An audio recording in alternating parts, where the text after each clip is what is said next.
Hey guys, we're getting ready for the Hamilton-Brantford game starting here in about 20 minutes.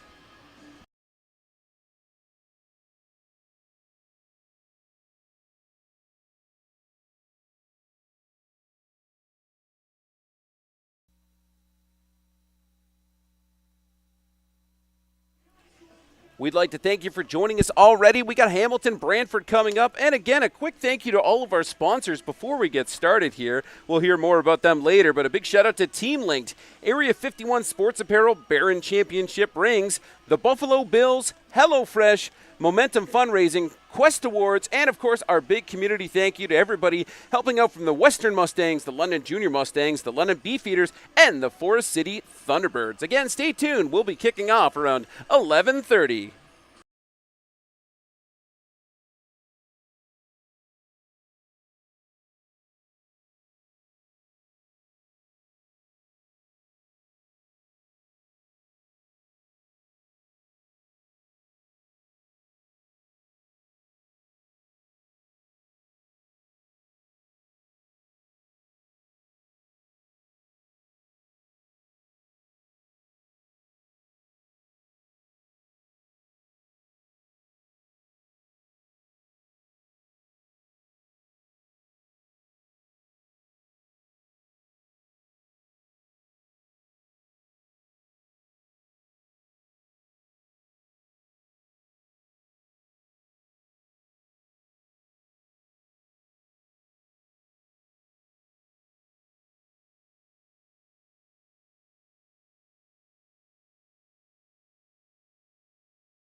You good?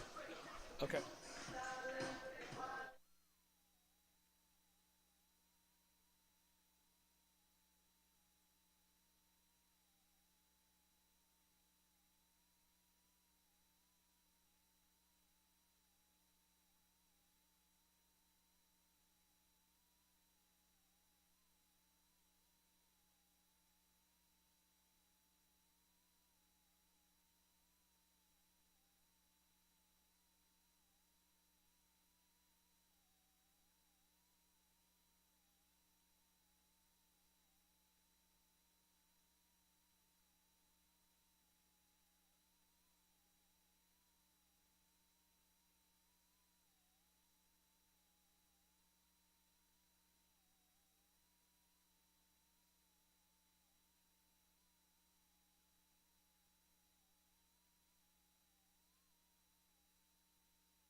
All right, welcome to Alumni Stadium at Western University for day 2 of OSFL Championship Weekend.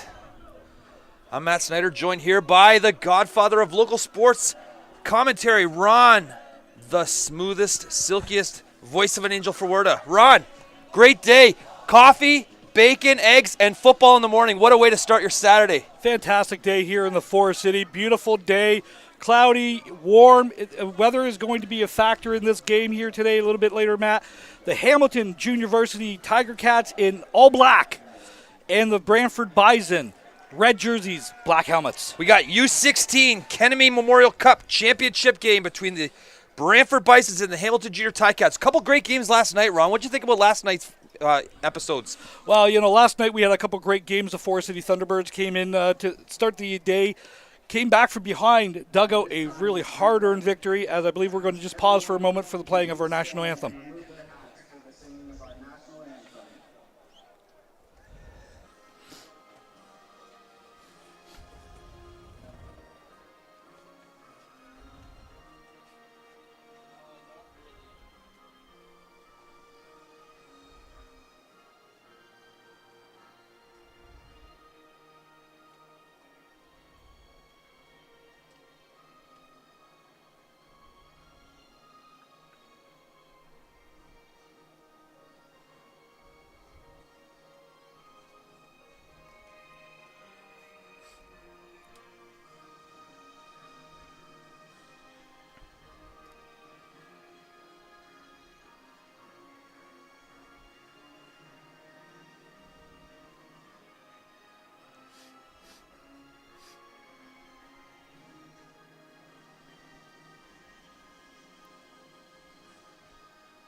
So we're back. We had some great action last night, but today the focus will be on the field. Tell us a little bit about the U16 Hamilton Ticats, Ron. The U16 Hamilton Ticats are a vertigo-based team. They have dynamic players all over the field. They have a very big, physical offensive line. Look for this game to be decided in the trenches. Can Hamilton inflict their will on a smaller, fast, very fast-moving Brantford defense? Talking about last night, we're just leading into that a little bit. The second game, the varsity game of the Regional Cup Series, last play of the game, the Guelph Griffins were driving down to kick the field goal. Chatham Kent Cougars blocked it. 36-35 final. Fantastic end. Great kickoff to a great weekend of football here, Matt. Yeah, I'm excited to see a couple more games today. We got the team in red, the Brantford Bisons. Real quick, tell us about what we can expect from the Bisons. I think they're more of a ground and pound team. You know, these two teams played each other on June 3rd. Hamilton did win 28-3. I wouldn't expect much more or much less than a close game in this game. We got total leather, and the kickoff is fielded around the 35. Brantford will take over 1st and 10 from the 35, Ron. Special teams, I think, is going to be a huge key in this game as well, Matt. You know, there is a breeze here. Thank goodness for that. Excuse me. And I think field position early in this game is going to be a huge factor. Which team can flip the field, which team can get a couple first downs going. We're going to look for those kind of things. Brantford does have dynamic players on offensive and the defensive side of the ball. I think they're more defensive backfield loaded than they are on offense. Brantford lines up, 2 backs in the backfield, 2 receivers each side of the quarterback. Just over the 35, and we got a false start to start the game on the Bisons. Looks like the left tackle went offside, Ron. Yeah, unfortunately, left tackle just moved a little bit early. First play jitters and everything else, trying to just get out of there. Move it back 5 yards. We're going to repeat first down. Our first quarter today is brought to you by Quest Awards. Quest Awards is specialized in producing high-quality patent plaques, corporate awards, sports awards, promotional items, and giftware, utilizing the power and precision of laser engraving and advanced computer technology. They take great pride in the quality workmanship that goes into production and delivery of every product they ship. Quest Awards. 1st and 15 for the Bisons. Drop back to pass. They got a vertical shot up the sidelines, and we got an open receiver. Caught the ball. He's over the 50. Tackled just shy of the 40. What a great play to start the game, Ron. Number 15 with the reception. Cameron Aki with the reception. Just a straight fade route getting to the outside there, and does a really good job of levering position down the field. Nice ball thrown downfield. That's what we were talking about. Playmakers on both sides of the field. Which team can get that vertical passing game going early, because they're both going to rely on it quite well. In 3-down football, talk to me about the strategy of starting off with a shot to start the game. Well, what you want to do is you're trying to flip the field. You've got the ball inside your 25-yard line, and all of a sudden now you're in plus territory. Now all of a sudden the field's in your favor, even on a punt. Brantford back to pass on first down again. They got a receiver at the scene. Another completion. Quarterback is slinging to start. First down on the 20 for the Bisons. 2 plays, 2 huge gains, Ron. Just a nice little dig route. They're coming in with a little skinny slant here at the very end. Settles down nicely into there. Great job completion. Nice high point of the ball as well there, Matt. And for 2 teams that are known to be ground and pound, we got some explosive offense to start. 2 huge plays from the Bisons to start the game, and they are knocking on the door at Hamilton. First down on the 20 going in, and the Bisons quarterback is looking sharp so far. Yeah, Ben Spensberger is the quarterback for the Bison. Really throwing the ball well today early in this game. Bisons come out 3 receivers to the wide side of the field. Fullback offset, quarterback in the shotgun with a receiver, running back beside him. They take the snap, back to pass again. Quarterback's flushed out of the pocket. He's looking to throw into traffic, and could be an interception for the Ticats, although the referees are going to say it hit the ground incomplete. A little bit more of a risky play there, Ron. We saw the couple vertical shots early, the 3rd play of the game. They tried to throw it over the middle, and nearly an interception. Kids, if you're playing quarterback, you cannot roll to your left and throw late across the middle. That is a death sentence of a play that happens. We see it a lot at the youth levels, at the junior levels. Kids trying to make a play and everything else, but you can't do that. You've got a guy who's running left to right, and the quarterback running right to left. That's a hard throw to drop into coverage. And again, really good job. We saw some of those dynamic playmakers, though, for Hamilton. Almost came up with a great pick. I've made that mistake a couple times in my life, Ron, and I won't make it again. Here we go. 2 receivers each side for the Bisons. Fullback to the short side of the field, the right. Motion early across the formation. Bisons back to take a snap. They're passing. They got a screen play set up to the fullback, and he is tackled quickly and efficiently in the backfield by Hamilton. Bring it up a 3rd down for the Bisons, and they got a decision to make, Ron. Field goal or go for it? I think you got to kick the field goal here. Let's get the points early in this game. Again, I don't know what the kicking game is as we see the field goal unit coming out here. I absolutely think this is the right call. You want to get points early in the game. Establish yourself. Hey, positive momentum. We had some big plays. Let's get some points out of this. We're here to win a football game. So if you know the history of me and Ron, if Ron says they're kicking a field goal, look for the Bisons to go for it on 3rd down. He is amazing announcer, terrible at predictions. Bisons line up in field goal. Be a 35-yard field goal from the right hash. No wind today. Nice calm afternoon. The kick is up. It's short, has the distance, but it's wide. It'll bounce out of bounds for a single point, and the Bisons will take a 1-0 lead with Hamilton starting off in the 35, Ron. 1-0 for the Bison. Again, just hooked it a little bit to the left. I think he tried to drive it a little bit too far. Again, it's so hard to judge at these age levels. What's the kid got in his arm? What's he got in his leg today? And again, it's a hot, humid day, so the ball's going to kind of hang up a little bit as well. So that's something to keep in factor as we see Hamilton. Dynamic offense, vertical threats everywhere. I really like the short side slot with their number 2. That field goal looked like a golf swing, Ron. Low and to the left. Hamilton on offense. First down, ball in the 35. Left hash. They line up with 3 receivers to the wide side of the field. Quarterback's right. 2 running backs in the backfield. Quarterback will send a lot of motion. Expect a ton of motion from the Ticats today. And now our 5 receivers out. Takes the snap, back to pass. Hamilton throwing on first down. Wide side hitch to the wide side of the field. Caught. Upfield. Enough for first down. He breaks free. He has got us. Lane, and he is gone. We're going to have a touchdown on the first play of the game for the Ticats on a nice, easy throw to number 2. Breaks a tackle and hits it. There's a flag on the play, Ron. Flag on the play. We're probably going to have a block downfield, but what a dynamic play. And this is what we were talking about early in this game. Hamilton has got dynamic playmakers on the edges, on the outside. Look for them to take those shots. And there you go. A 10-yard hook pattern all of a sudden breaks it into a 60-yard touchdown. Famous coach Hal Mummy said, football's easy. Throw short passes to fast guys who can score, Ron. Is that a case of what Hamilton is trying to do to start the game here? I literally think that's exactly what it is. We have touchdown is good. Illegal substitution is the call. After the kick, somebody on the return, somebody came out in the field, so that's what I think what they're calling here. But the touchdown does stand. Number 2 from Hamilton, just straight up field. Great speed on this kid. Typically, an illegal substitution play is a defensive player coming out after the referee, the side judge, has put the gate up saying that there's no more substitutions. Hamilton will take the touchdown. They'll line up for the PAT. 6-1, 8:37 left in the first quarter, and U16 Kennedy Cup action, championship game from Alumni Field at Western Ontario. This weekend we're calling it Club Melrose. Great music so far this weekend. The number one thing I've noticed is the music has been amazing. Hamilton lines up to kick the PAT. Nice snap, good operations. The kick is up, and there's a single point for the Ticats, and they'll jump out to a 7-1 lead with 8:37 left in the first quarter. A lot of action so far, Ron. A lot of action, and again, number 2, the receiver for Hamilton, Smith is the gentleman's name. We saw this guy when we played these two teams in week 4, I believe it was. This is a really dynamic player, good vertical down the field. There's also, Hamilton receivers are much more physical than you would think they are. They are tall, lanky receivers with great speed, but they're also physical at the point of attack, and they're not afraid to down block downfield. All right, put yourself in the Bison's coaching shoes, Ron. You came out in the first drive. You had a couple huge explosive pass plays. Weren't able to come away with points. Hamilton comes out in the first play and hits you for a big one. You're down 7-0 after really controlling offensively the start of the game. What are you thinking at this point? Offensively, I want to come out and do the same thing I was doing. I want to get a good mix of pass and run going here.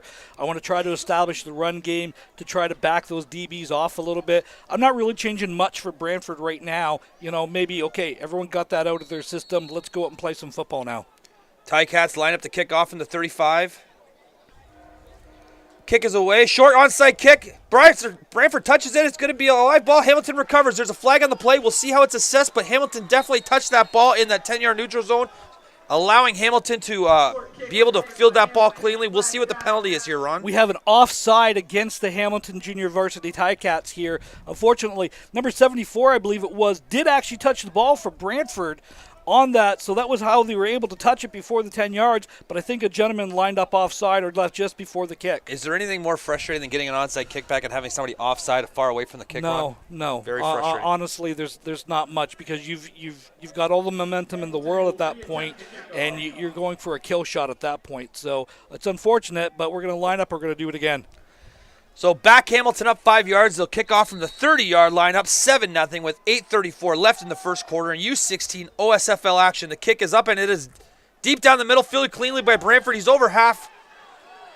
Big group tackle by the Ticats, and the Bisons will start on the 52-yard line going in, Ron. Caven with the return on that. Big man normally plays running back for them. He's more of the fullback type. Straight ahead, drops his shoulder, gets the ball beyond midfield. great starting field position for the Bisons here, Matt. Well, if you're just joining us on Junior Mustangs TV, we have U16 Kennedy Cup Championship action between the Hamilton Junior Ticats and the Brantford Bisons. If you're watching it from out of town, click that subscribe button and help us continue to bring you great local community football from London and the province. We got a great game so far. It's 7-1 for the Ticats after 2 explosive drives for each team. 8:16 remaining in the first quarter. Brantford on offense. They line up with 2 receivers to each side of the quarterback. Shotgun, running back beside the quarterback. They bring that jet motion that they've shown early in the first quarter. Quarterback back to pass. They got a slant route open up just behind him. He looked like he had him open there, Ron. Yeah, and again, you start to see what they're doing. Hamilton is not tracking with the 2. So what they're doing is they're getting a one-on-one on the outside because the 2's squeezing down a little bit and on that jet motion. So they're getting an isolation play on a corner. So they think they have something. That's just a little post play, a little bit behind the receiver that time. Second down. Squeezing and tracking, Ron. I have no idea what you're talking about. Explain to me the concept of tracking on defense. Well, what they're doing is when you bring that motion across, you're trying to determine, are they playing a zone or are they playing a man? If somebody follows, he's what we call a track. If someone squeezed down, chances are he's coming off the edge. Brantford rolls out to the left. Quarterback looking to pass. He's got a receiver breaking early. Ball is up. Completed. Nice throw from the Bisons, and it'll be short of a first down. Could be a 3rd and short here for the Bisons. They'll have a decision to make, Ron. Sad with the reception there. Really good little hookup route. Gain of about 8 yards. I think they're going to probably go for it here, Matt, with the wind at their back. 3rd and 3. Down 7-1. 5 minutes into the first quarter in OSFL U16 Kennedy Cup Championship action, Ron. We got the Bisons on offense. Looks like they're going to go for it and try to keep the drive alive. What do we expect here, Ron? Look for a quick pass. Look for something quick, get it out of the quarterback's hands. Maybe try to freeze the linebackers with a play-action type of look. 2 receivers each side for the Bisons quarterback. Bison is shotgun. Running back offset to the left. And they draw the Ticats offside. That's a great call there. We'll see if the penalties assessed against Hamilton. It looks like Brantford might have just got a first down. I want to see which way that they're calling it because the offensive lineman did move for the Bisons as well, and that's what they are calling. They are calling the false start because the defense does have the opportunity to get back, but that way he wasn't really threatened on that, and he did come out of a stance. Back from 3rd and 3 to 3rd and 8. Does that change your decision as a coach, Ron? I think it changes your play design for sure. I think I'd be inclined to punt it here at this point. Again, the ball is beyond midfield. You got an opportunity to pin them deep, but again, You drove all this way to win a championship. Lay it all on the line. Does your thought process change because you're in a championship game versus week 3 of your regular season in terms of your decision making, Ron? It does a little bit, but it really shouldn't. It's still a football game here. Screenplay set up for the Bisons. They got the ball out in space, but the Bisons will be tackled short of the first down, and Hamilton will take over on change of downs. First down for the Ticats, just shy of the 50-yard line, leading 7-1. Ron, what'd you think of the screen on 3rd and long? 3rd and long, I don't love it. I love that play on 3rd and short there. I would have said that for sure. What you're trying to do is you're trying to isolate the linebacker, scraping across the middle. There you go. You see him coming down from the safety spot, making a great play. They were not letting that ball get downfield on that. And now we get to see this dynamic Hamilton offense once again come out in the field, led by quarterback Hudson Taylor. We're live on Junior Mustangs television for U16 Kennedy Cup action championship football weekend for the OSFL. Hamilton Junior Ticats leading 7-1 offense. 3 receivers to the wide side of the field. The quarterback's in shotgun. Quarterback calls the cadence, takes a snap, hands off tackle to the right. That'll be a nice solid run of a gain of 4 for the Ticats. First run of the game so far, Ron, we've seen for the Ticats. Yeah, inside zone play. Just a straight, simple, let's get a double team at the point of attack. Let's run some inside zone, a little bit of power look to it. Just get physical, keep your pads nice and low, and grind it. Those type of plays add up in the 3rd and 4th quarter as the game goes on. Ticats have a 2nd and 5, just over midfield, leading 7-1. 3 receivers to the wide side.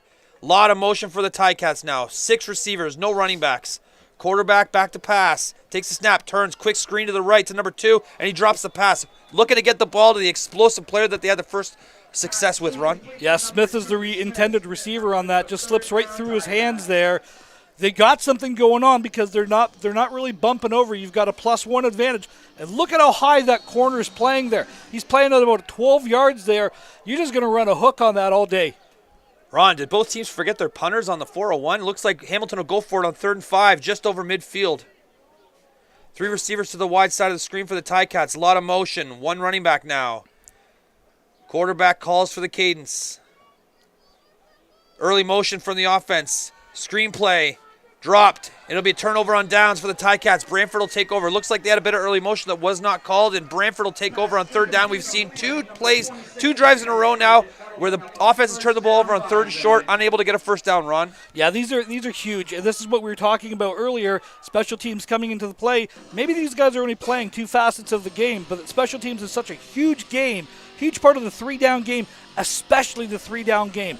In that situation, I know the wind's kind of blowing in your face a little bit. I think I would have punted it and tried to play field position and let my defense go out and do their thing. Brantford will take over on offense, just shy of the 55. Down 7-1. 4:42 remaining in the first quarter. Bisons hand off, first run of the game.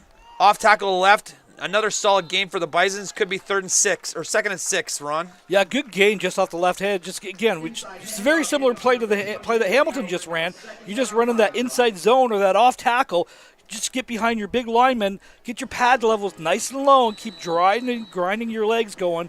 And just really good job of finishing that run. Good gain of 4 yards on 1st down. We're starting to see a pattern. Both teams came out in the first couple drives, explosive offensively. Now starting to settle down, running the ball, looking to establish a bit of a ground game, Ron. So again, yeah, you want to try to loosen up those secondaries early to try to get those run lanes. So maybe that's what we're trying to see here. But again, really tight coverage by Hamilton. They've got 11 guys within 4 yards of the line of scrimmage. A lot of motion in the backfield for the Bisons, who have 2 receivers each side. Running back motions out, and they'll call a timeout. Oh, looks like a flag on the play. Did they get the timeout before? Yes, it looks like they got the timeout just before the flag came out. Great call from whoever called that for the Bisons to save themselves a 5-yard penalty, which would have put him in a 2nd and long. Well, that changed the play call dynamically drastically as well here. So that timeout, you don't like to call those timeouts early in the game, especially for a substitution penalty or something like that. But that one's definitely one, hey, you've got the ball in great field position here. Use your timeout, maintain that field position. Let's try to convert this 1st down and keep the stakes moving in positive momentum motion for you guys. Well, we have a few minutes. Let's thank our sponsors. We want to quickly take the time to thank all of our local sponsors and our partners for this weekend's action. BioSteel, Momentum Fundraising, HelloFresh, Quest Awards, Barron Championship Rings, the Buffalo Bills, Team Linked, MLSC, and Area 51 Sports Apparel. Bisons on offense. 2nd and 5, down 7-1, late in the first quarter. Motioning out. Back to pass. Bisons looking for open receiver. High throw, intercepted and dropped. He looked like he threw that into a lot of traffic, Ron. A lot of black jerseys sitting around that area. A lot of black jerseys, but also went through a couple receivers' hands before it got there. The intended receiver was Rapspo for the Bison, and again, great play on the ball. Just can't quite squeeze it. Number 12 for Hamilton. Sorry, guys, I'm trying to find the roster here. They got them listed alphabetically and not numerically, so I'm scanning up and down the roster trying to find people's names. 3rd and 5 here for the Bisons. The 3rd straight 3rd down the team's offense will try to attempt to go for it here. A lot of hate against the punters today, Ron. Punters are people too, just as Pat McAfee.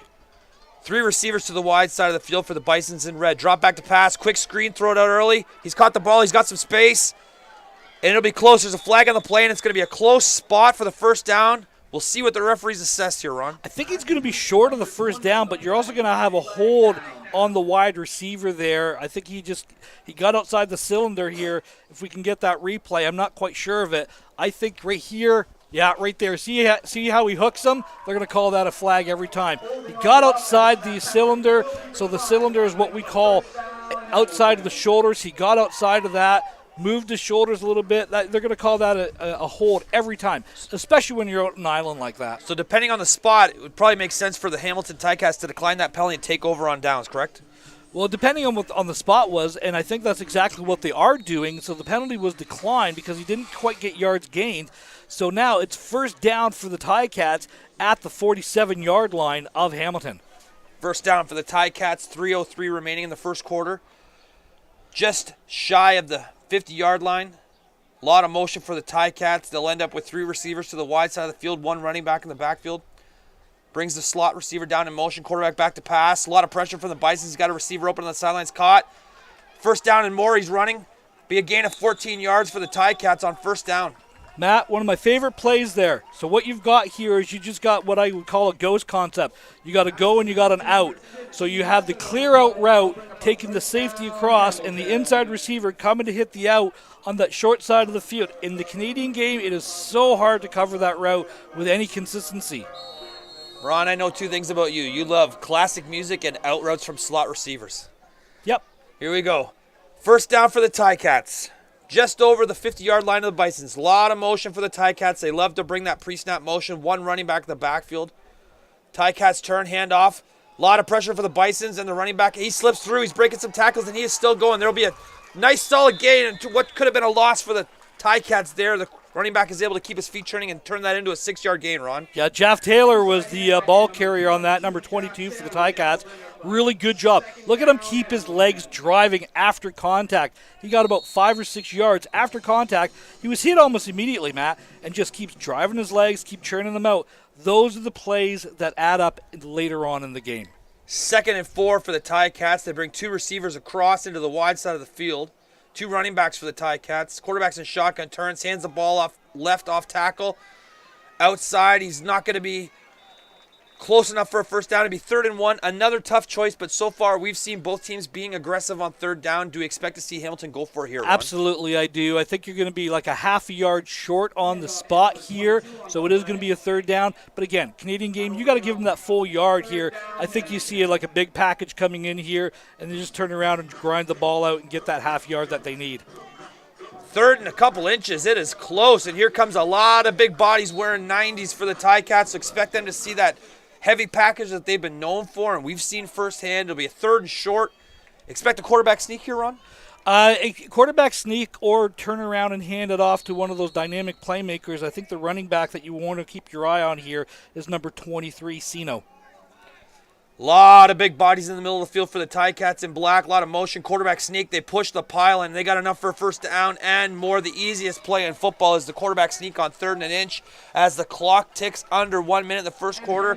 Ticats with the first down to keep the drive alive, leading 7-1 here at Western Alumni Field for OSFL Kenemy Cup Championship action live on Junior Mustangs television. Click those subscribe buttons if you're watching from out of town. We're happy to have you. We got the Ticats up 7-1, Ron, in what's been a pretty aggressive game for both teams. Not a lot of conservative play calls here. Both teams are going for it, trying to win that championship. Well, you know, you get to this point. You're playing in this game. You're playing in the consolation final of the AAA of the AAA championships. Why not? Let's go after it. The Kenemy Cup, great prestigious honor. 3 receivers to the wide side of the field for the Ticats. Offside early on the Ticats, and they'll blow that dead. That receiver was clearly ahead of the call, Ron. Unfortunately, he just lined up a little bit tighter than what I think he normally would have done. Number 15 for the Ticats is a good couple yards off the field. Moving back 5 yards, we're going to repeat first down. Be 1st and 15 for the Ticats, just past the 35. We'll call it the 37-yard line. The Ticats lead 7-1 here at London's Western Alumni Stadium. Yeah, I started off with a lot of explosion, and then the game's kind of settled in now. Now it's starting to be that boxing match that we always kind of talk about. Let the offensive line wear on the defensive line a little bit. Let's make some runs. Let's make some plays. Let's see if Hamilton sticks with their game plan. Again, dynamic receivers, dynamic playmakers everywhere. Motion for the Ticats to get themselves into a 1 running back formation. Quarterback drops back to pass, looking to throw. They got a screen set up, completed. He's got bodies in front. A lot of space there for the Ticats. He's got a first down and more. Fumbles the ball at the end of the play, and it looks like the Bisons have recovered it. Ron, what a great play call and an unfortunate result at the end of the play. Secord's the receiver here, number 26, the big back out of Hamilton, and unfortunately just gets the ball a little bit loose at the end here. Brantford's able to come behind, punch the ball out, and jump on it, and that's the end of the first quarter, Matt. 7-1 Ticats. This feels like it could be a lot more, but it's not. Oftentimes you'll see those screens to the fullback wide open because most teams don't expect you to throw a screen to the fullback, but you also are throwing the ball to a guy that might not touch the ball as often, Ron. Any thoughts on that? Well, you know, you want to go over and make sure that they're maintaining pressure on the ball. We teach that 4 points of pressure. Get your fingertips over the ball, tight to the chest, lock it into the elbow, cross it when you're feeling when you're feeling the pressure from coming from behind, or you've got to be aware of it. Those guys are so excited. I think he had an opportunity to maybe score there, but again, just big man's getting dreams of big scores on a championship day. Unfortunately, he was caught from behind and stripped the ball. The second quarter in the Kennedy Cup U16 Championship game is brought to you by the community sponsors of the London Junior Mustangs and the Ontario Football Association. The Western Mustangs, the London Junior Mustangs, the London Beefeaters, and the Forest City Thunderbirds are all community partners in London. They work together to build football in this great city, and we thank them for bringing this championship game to the city and for making the inaugural Summer Cup a successful weekend. So far, we've had a couple great games, 2 really great games last night. Bantam game today that was pretty explosive at the end, and now we got a competitive U16 Kennedy Cup championship game between the Hamilton Junior Ticats, who lead the Brantford Bisons 7-1 as we go into the second quarter, Ron. Yeah, and again, really great dynamic plays on both sides of the ball. Last night especially was just a fantastic game. The Guelph Junior Griffins were here playing the Chatham Kent Cougars in the varsity game, a game that went really, really late. We almost got curfewed out. We're telling people to leave the stands at like 11 o'clock because they're going to turn the lights off. Facility was able to leave the lights on till 11:30, so that was really, really great.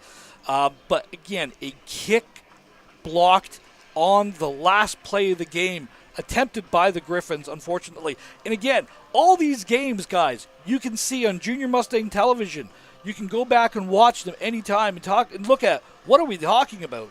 What happened with this game? What happened with this game? All 12 games here, Matt. We're streaming them all weekend long. As a local football guy, Ron, you've been involved in the game at the London community level, different levels for a long time. What's one thing you've noticed over the first couple games this weekend in terms of the level of football, the different styles of football being played all across Ontario? I think you're seeing a return to the run game. You were seeing that a lot early in this game, in this championship series. For years, it had gone a lot more to the RPO look. We've seen a lot of teams running that power. They still like to run that spread, but a lot of teams are getting physical down in the trenches. Jet sweep for the Bisons on first down. Start the second quarter. They got a gain of 4. It'll be 2nd and 7 for the Bisons as they start backed up deep in their own territory. This is the deepest the team has started on offense this game, Ron. Well, and again, maybe they're a little conservative play call, but I'd hardly call a jet sweep a conservative play call, especially when you're running the wide side of the field. With the end zone, you basically at the 10-yard line. And again, really good job getting upfield, get some positive yards. Let's try to make it so we can kick the ball or punt the ball. Let's get a first down or 2. That's all we're thinking at this point. Let's get a first down or 2. 2nd and 7 for the Bisons here.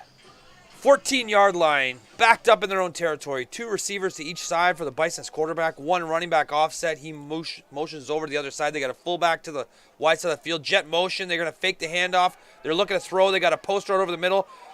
Overthrown the ball and almost picked off. Yeah. There's a late flag on the play. Is that going to be a roughing the passer run? No, I think you're going to get a little grab on the jersey. The fullback was coming through on a slant on an inside skinny, and I think he did get a little tug on there. I think this is going to have a pass interference against the Ticats. Pass interference against the Ticats should give the Bisons a first down on 2nd and 7 on an incomplete pass when they likely would have been receiving a punt here, Ron. Yeah, that's exactly what the call is. It is pass interference against the Ticats. It's a 15-yard penalty, and we're going to move it up, and it's going to be an automatic first down. First down for the Bisons here. 1 minute into the second quarter, the Bisons trail the Ticats 7-1 in U16 Kennedy Cup Memorial action. OSFL JV Championship game. We are live from Western's Alumni Field for the Ontario Summer Football League Championship weekend, a great weekend of local community football at the U14, U16, and U18 levels. The Bisons line up first down, 2 receivers each side of the field. They got an offside on the right tackle. Looked like he moved early. We've seen a couple of those so far, Ron. Yeah, a little jumpy up there. You got to settle down. You know what's coming there. So he's trying to get quick into his pass set and try to prevent the pressure coming off the edge. Got to hold your water on that a little bit longer. We got great action coming to you all weekend. We got a couple great games tonight, and then tomorrow some more great games, Ron. Tomorrow we got the U14, U16, and U18 AAA championships. Tonight we got the U18 and U16 AA championships. Some explosive teams coming into play, but right now we've got a pretty good game that's really settled down after some explosive offense to start. Bison's back to pass. Got a receiver up the seam. Nice complete. Almost had a completion. That free safety who's made so many plays so far came in late and almost had that interception. Yeah, that's number 7, Payne. Zachary Payne really bringing it from the safety position. Does a really great job tracking across at the top, following the ball. He's not getting anything too deep on him, and he's coming across and just squeezes that right down. Big hit.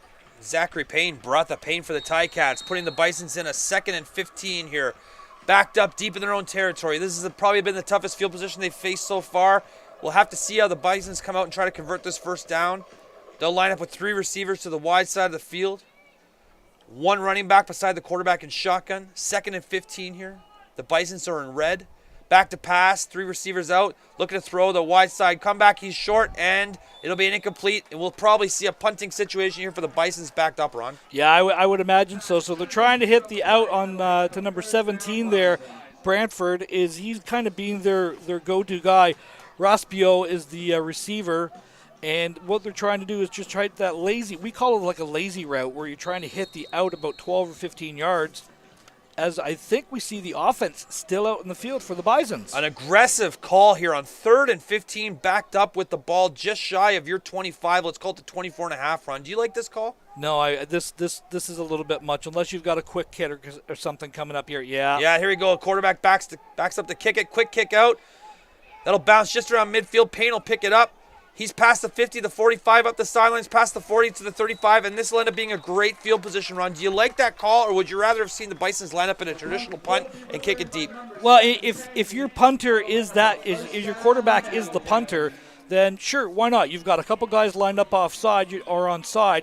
You're trying to kick the ball directionally so you don't have to give up that 5 yard no yards call, or maybe even recover it. We've seen that a few times over the years as well.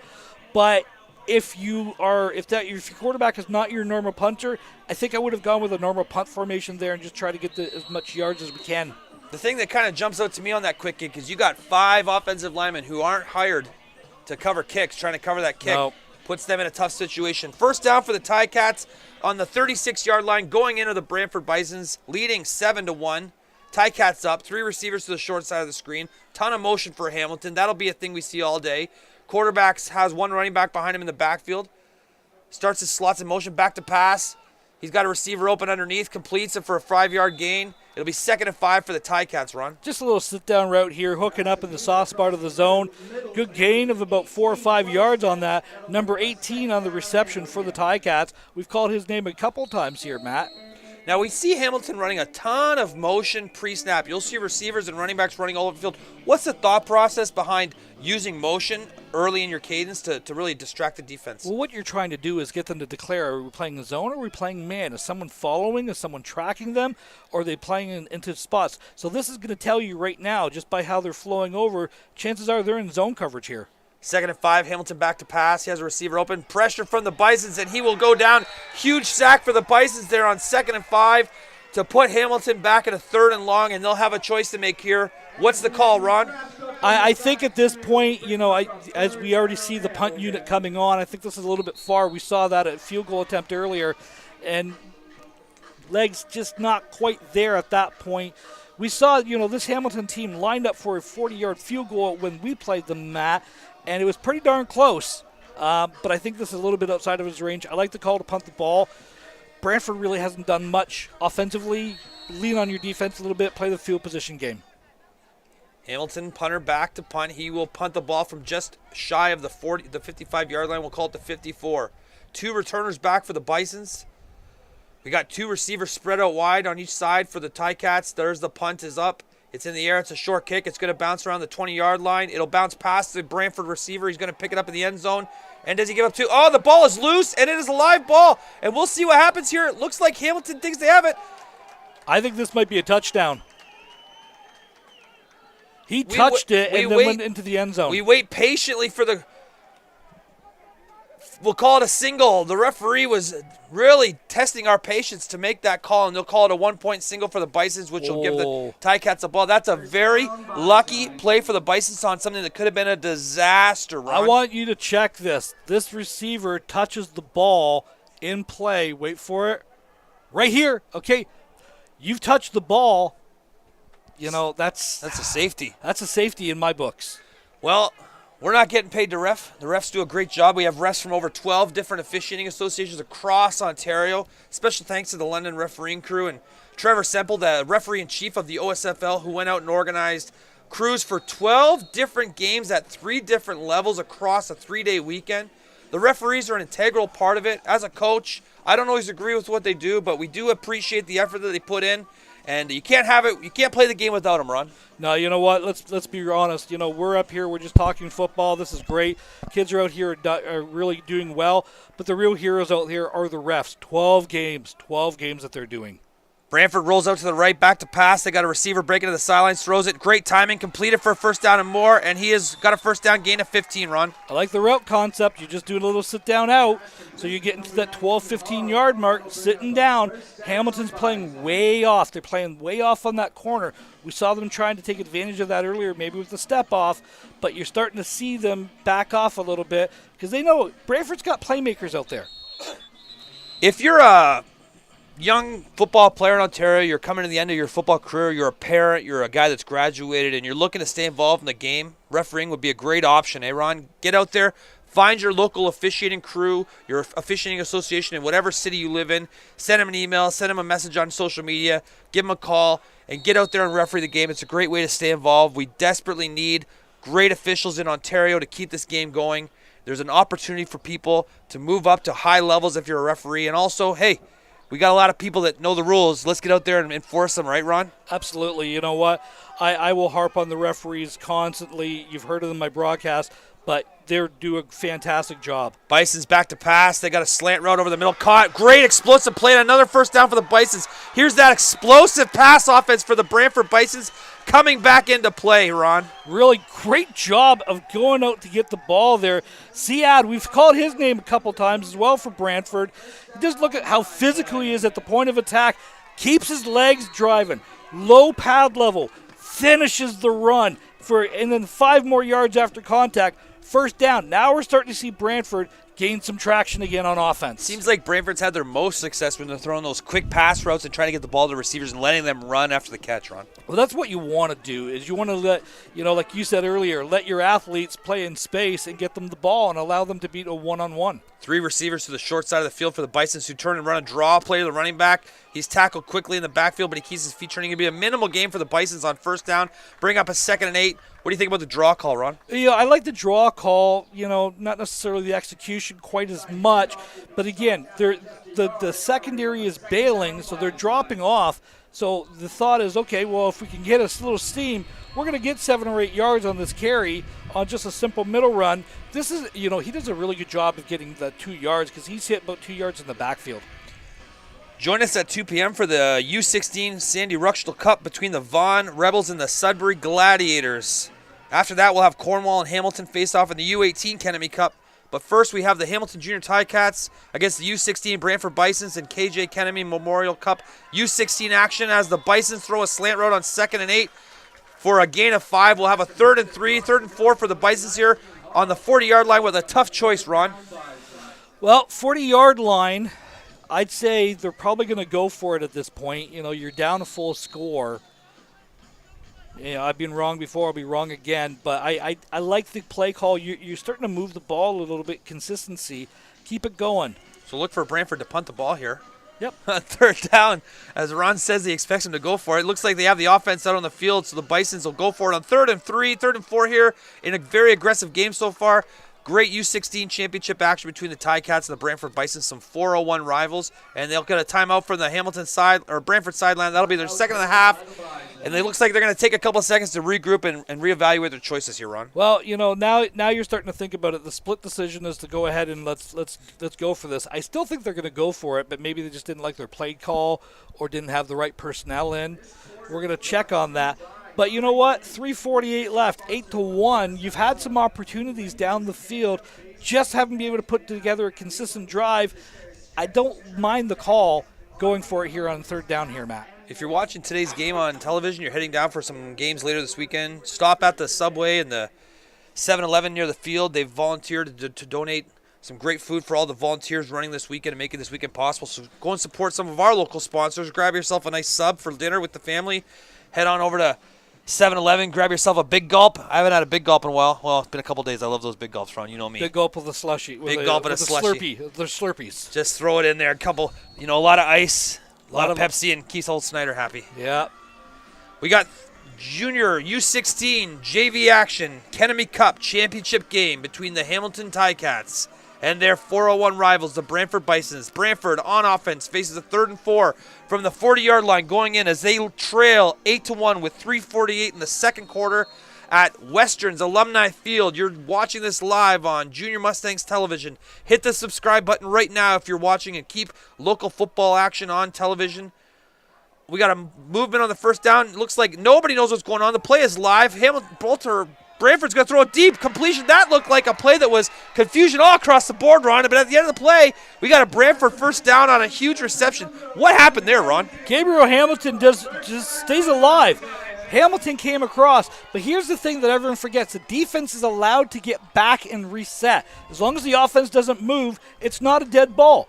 You keep playing the game. Somebody just fell asleep on the switch, and then again, number 11 just goes out. Gabriel Hamilton, great job of staying your head in the game, brings it down to the 1-yard line. 1st and goal, Bison. We got a lot of players out here, great football players from Hamilton and the Brantford area, 16 and 15-year-olds, and sometimes they may make some mistakes, but they play great. Brantford runs a quarterback sneak on first down. There's a flag on the play. Looks like an offside on Hamilton. It doesn't look like he has a touchdown, and we'll see how the penalties assessed. I would imagine this will be an offside on Hamilton, and Brantford will take the touchdown to make it an 8-7 game.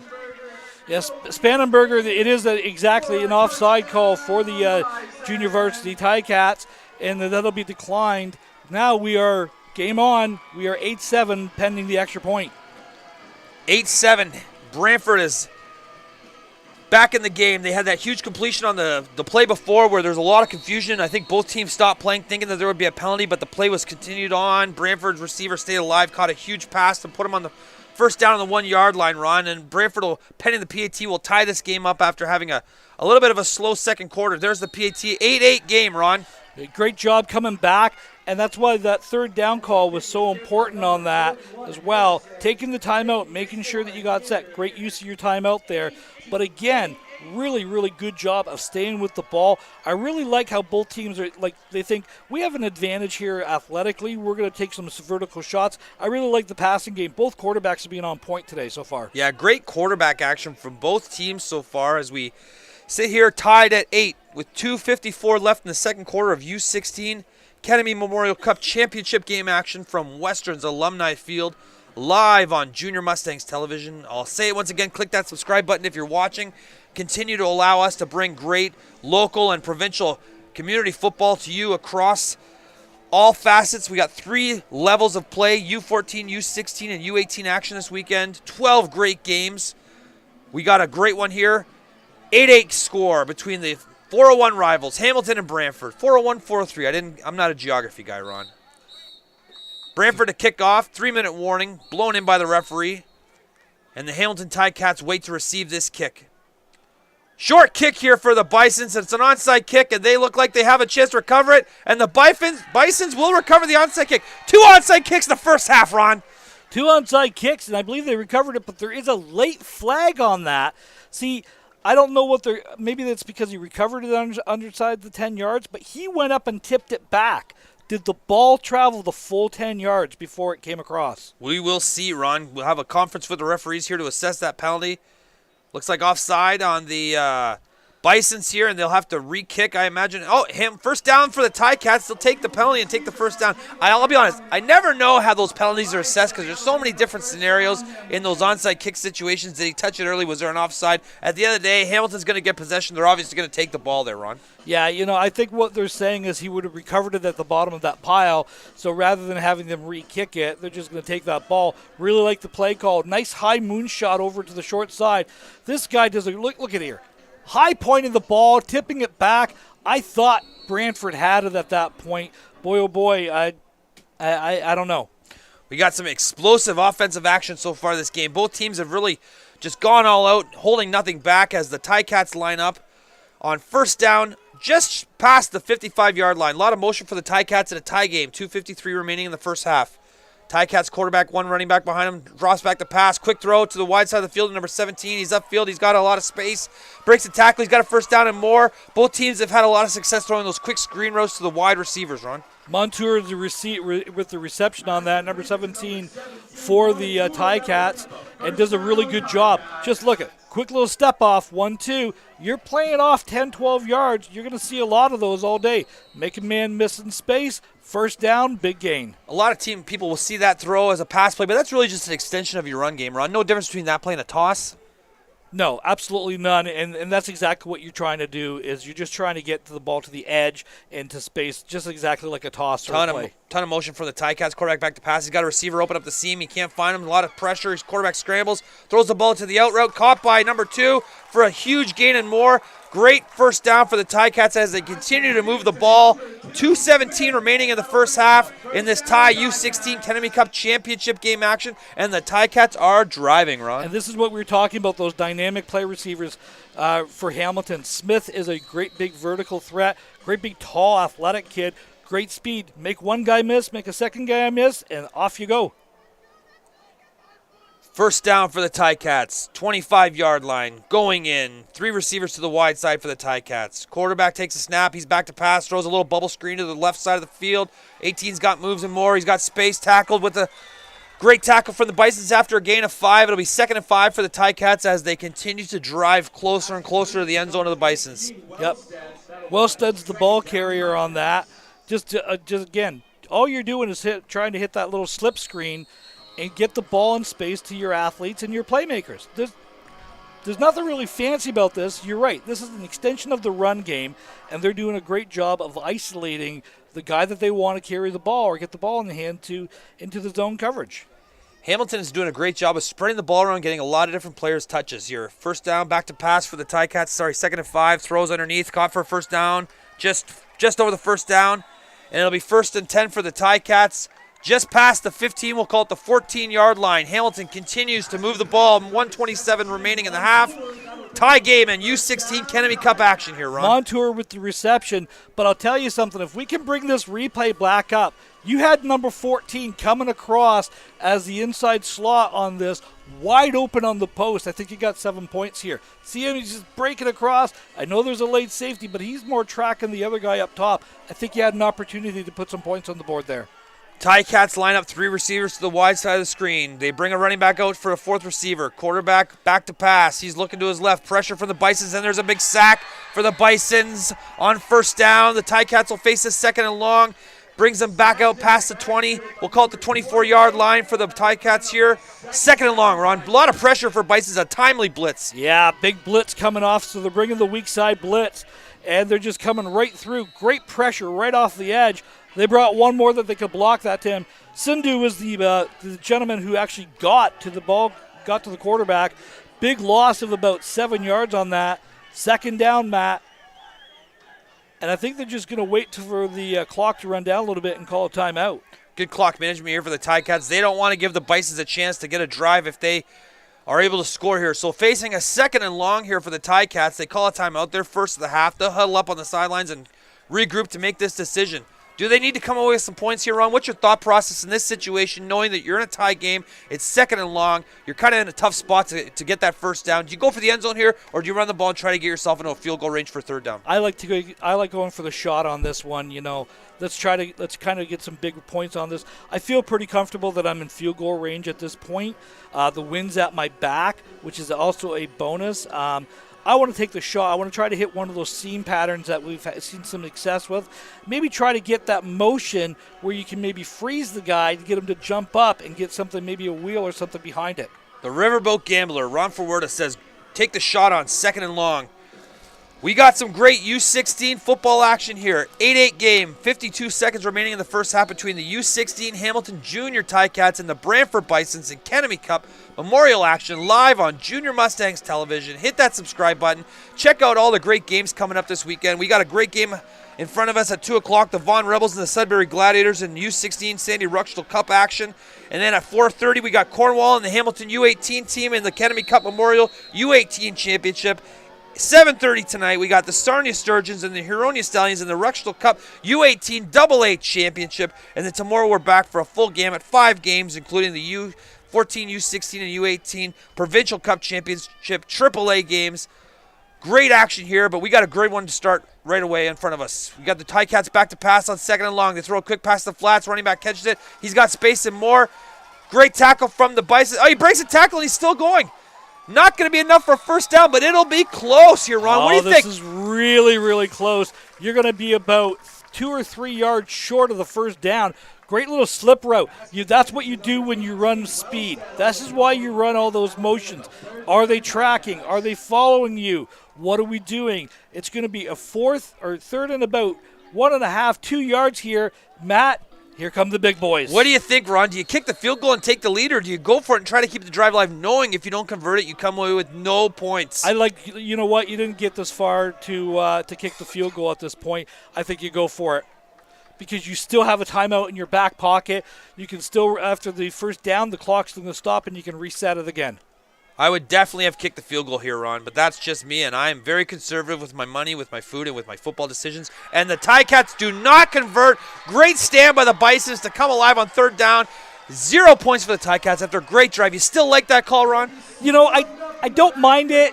You know, obviously now hindsight's 20/20. I think I would have maybe done something different. I like the idea about going for it, okay? I like the idea of having that. Maybe have something off of that, something that they haven't seen yet. Do you have a slip coming to one of your backs? Does one of your tight ends release upfield, maybe get a quick or something like that? I would have preferred something like that. You know, let somebody make a play, but you had 12 guys lined up within 3 yards of the line of scrimmage. It's going to be tough to get that yard. A lot of bodies in that tight space. 15 seconds left in the first half of the U16 Kennedy Cup game between your Hamilton Junior Ticats and the Brantford Bisons. Both teams down the 401 to play this great 11:30 kickoff on OSFL Championship Weekend live from Western's Alumni Field. Bisons will take a knee to run the half out, and we will go to halftime with a great tie game, Ron. Well, I mean, you know, we were talking about games that we've got coming up. I want to talk about a couple in particular that we have coming up. I'm really excited to see the Sudbury team later on here today. I've heard a lot about them. I think they're a very physical team. They've kind of dominated that northern area for a very, very long time. And one of the games I'm really excited to see about tomorrow, the 8-0 U14 Burlington Stampeders, and that defense that they absolutely have, which is second to none, go up against Myers Riders, the 7-1 Myers Riders. That will be a barn burner. We're at halftime of the U16 Kennedy Memorial Cup game between the Ticats and the Brantford Bisons. The halftime is brought to you by Team Linked. Team Linked is the official sponsor of the OSFL. Team Linked is a Canadian-based team management app enabling teams to share schedules, track attendance, automate reminders, chat, and more. Download Team Link from the App Store and set up your team for free. We'll be back shortly at the U16 Kennedy Memorial Cup game between the Hamilton Ticats and the Brantford Bisons. 8-8 score here from Western Field. Click subscribe, and we'll be back shortly. Thanks, guys.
All right, welcome back for the second half of U16 Kennedy Cup Championship action between the Hamilton Junior Ticats and the Brantford Bisons. 8-8 score, Ron. Great first half, highlighted by some explosive pass plays and some really great choices on third down to go for it. Very aggressive play calling from both teams here.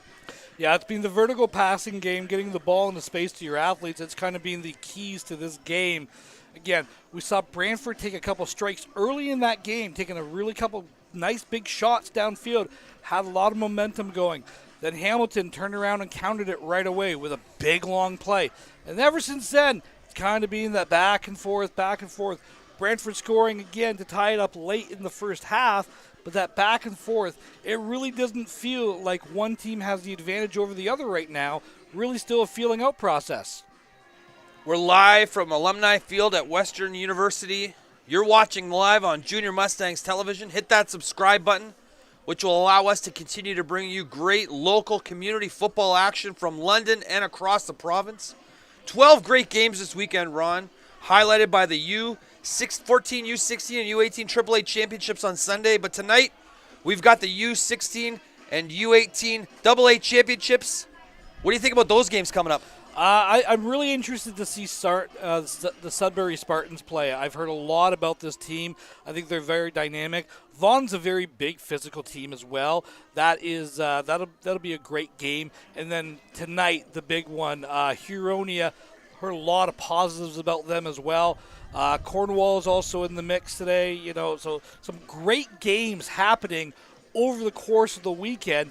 Really excited about it. What about tomorrow night's action? We got three great U14, U16, and U18 AAA championships, highlighted by our game, the U16 JV Junior Mustangs against our rivals Essex Ravens, and then followed by the U18 Essex London Junior Mustangs game as well. Yeah, and again, we talked about it earlier just before the half as well.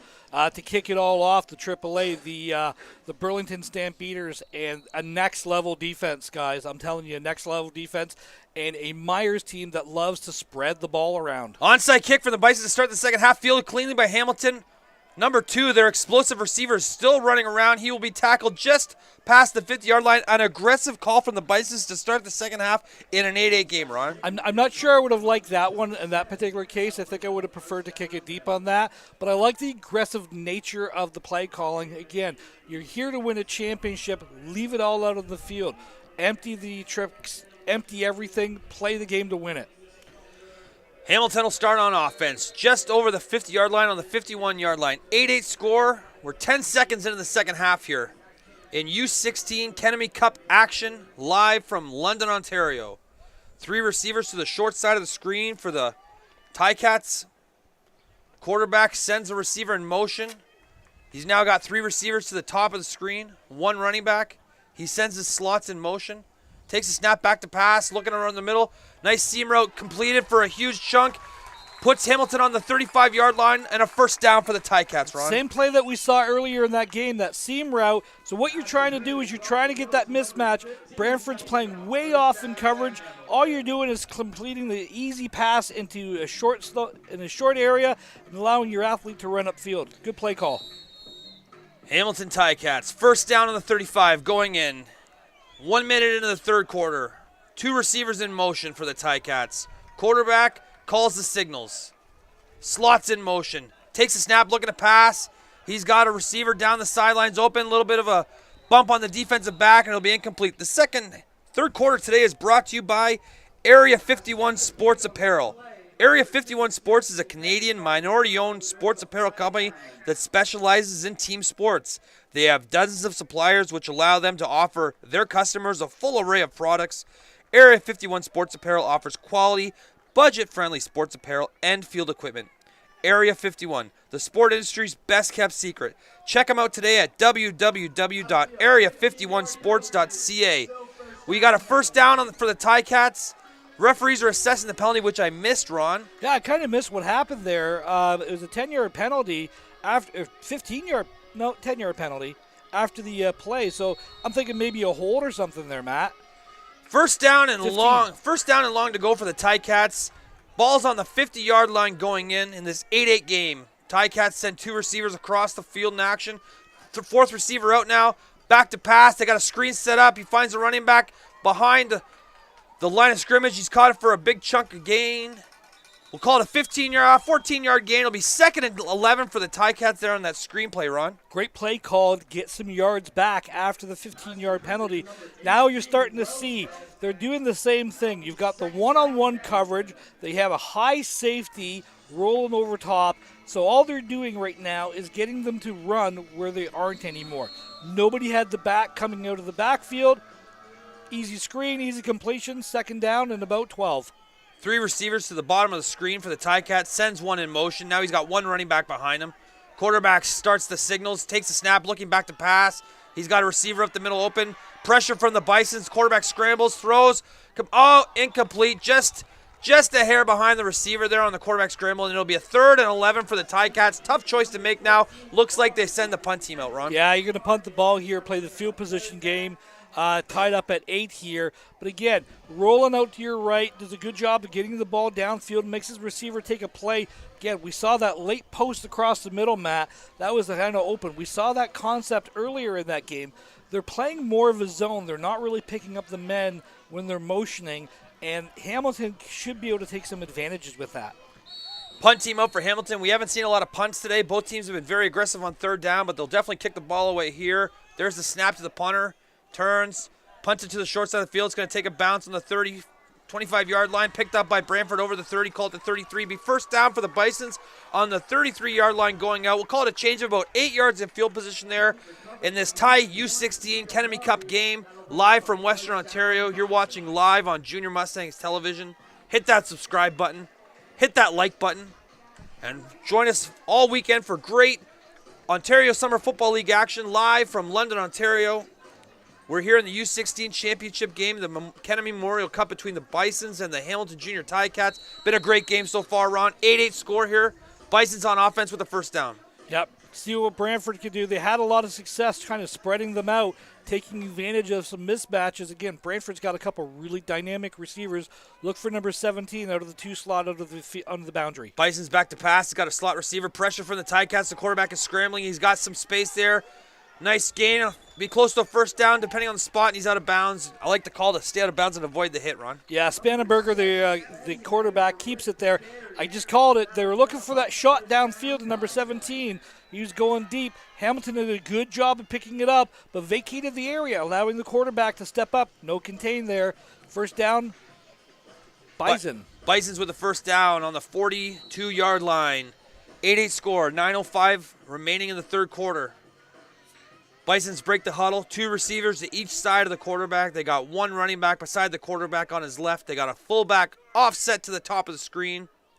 Bison's quarterback turns, hands off the ball. He cuts back, and he is met by a plethora of Hamilton defenders. Be a loss of 2. 2nd and long for the Bisons here, Ron. Big play on that, and that's why maybe we haven't seen a lot from Brantford running the ball yet today.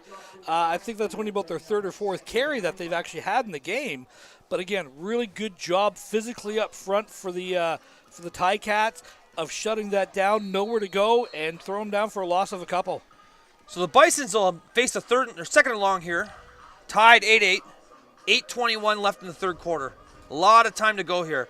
They'll break the huddle with 3 receivers to the top of the screen, 2 down to the short side, 1 running back beside the quarterback. Passing formation here, back to pass.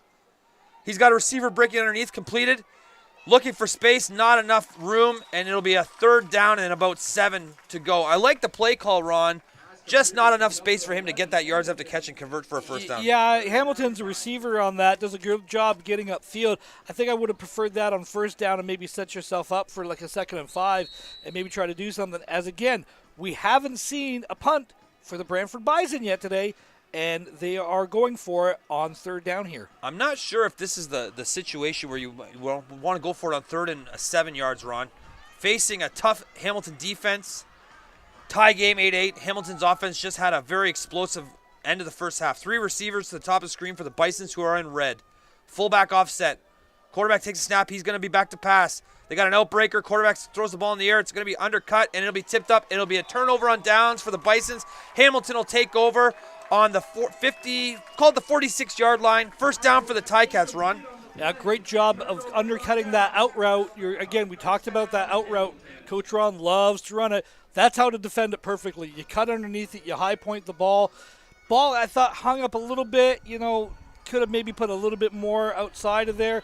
But again, great job by Hamilton. I don't like the decision to go for it there, Matt. I was kind of with you. I would have punted the ball.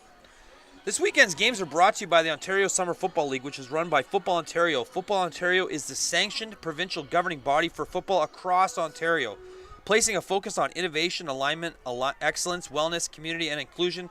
The organization is continually engaged in providing football opportunities for all through leadership, promotion, and development.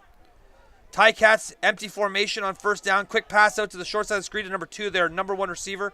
He's tackled for a loss, and Brantford will gang tackles him. Not a ton of space out there, Ron. 2nd and long for the Ticats. Smith, he's just trying to catch that step-off screen there, and they're trying to get them in that hole coverage. But again, look at them fly down the hill out of this. Recognized it right away. So the corner recognized that step-off route and went flying down the hill and made himself a great ball play. 2nd and 15 for the Ticats here. Just shy of the 50-yard line in this tight 8-8 tie game. Ticats have 3 receivers to the bottom of the screen. Quarterback sends in motion. He'll end up with 1 running back beside him. Quarterback calls the signals, takes the snap. He's rolling out to his right, led by the running back, turns, throws that sideline pass route. It's caught, and it'll be all dependent on the spot of that referee on the sidelines if this is a first down or not. I think he's going to be short by about 1.5 yards, maybe. Yeah, about 2 yards here he's going to be short. Just that little sit-down route again to number 2. Smith was the intended receiver. Good job corralling the ball. And actually they spotted it a lot further back than I thought they were. Ball was spotted at the 39. 3rd and 4 for the Ticats here at the 39-yard line. Hamilton elects to go for it, as they have pretty much all game. Very aggressive play calling from both teams in this Kennedy Cup championship game action. 3 receivers to the short side of the field for the Ticats. Quarterback's rolling out right. A lot of pressure from the Bisons. He throws completion. He's got a lot of space. First down and more for the Ticats on that great out route. Thrown with pressure in his face from the quarterback. Ticats are able to convert for a first down, Ron. You like that play call? I really like the play call. Hamilton quarterback stays in a blitz coming off the edge unblocked. Hudson Taylor's had himself a great game today, the quarterback for the junior Ticats. And again, just delivering the ball right where it needs to be, right when it needs to be. Get upfield and let your big man make a play. First down on the 26-yard line, 27-yard line for the Ticats. 2 receivers in motion, 3 receivers to the top of the screen now. Hamilton turns, hands the ball off up the middle to number 18. He's got space and more. Huge first down.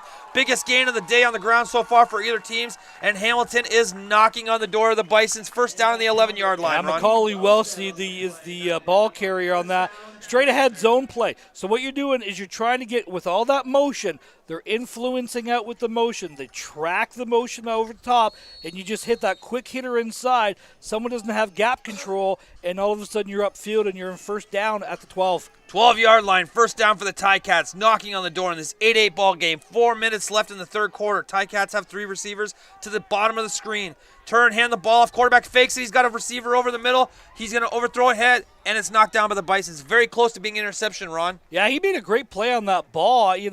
Felt the pressure. Hamilton quarterback felt the pressure, and threw it a little bit off the back foot and floated on him a little bit. Sorry.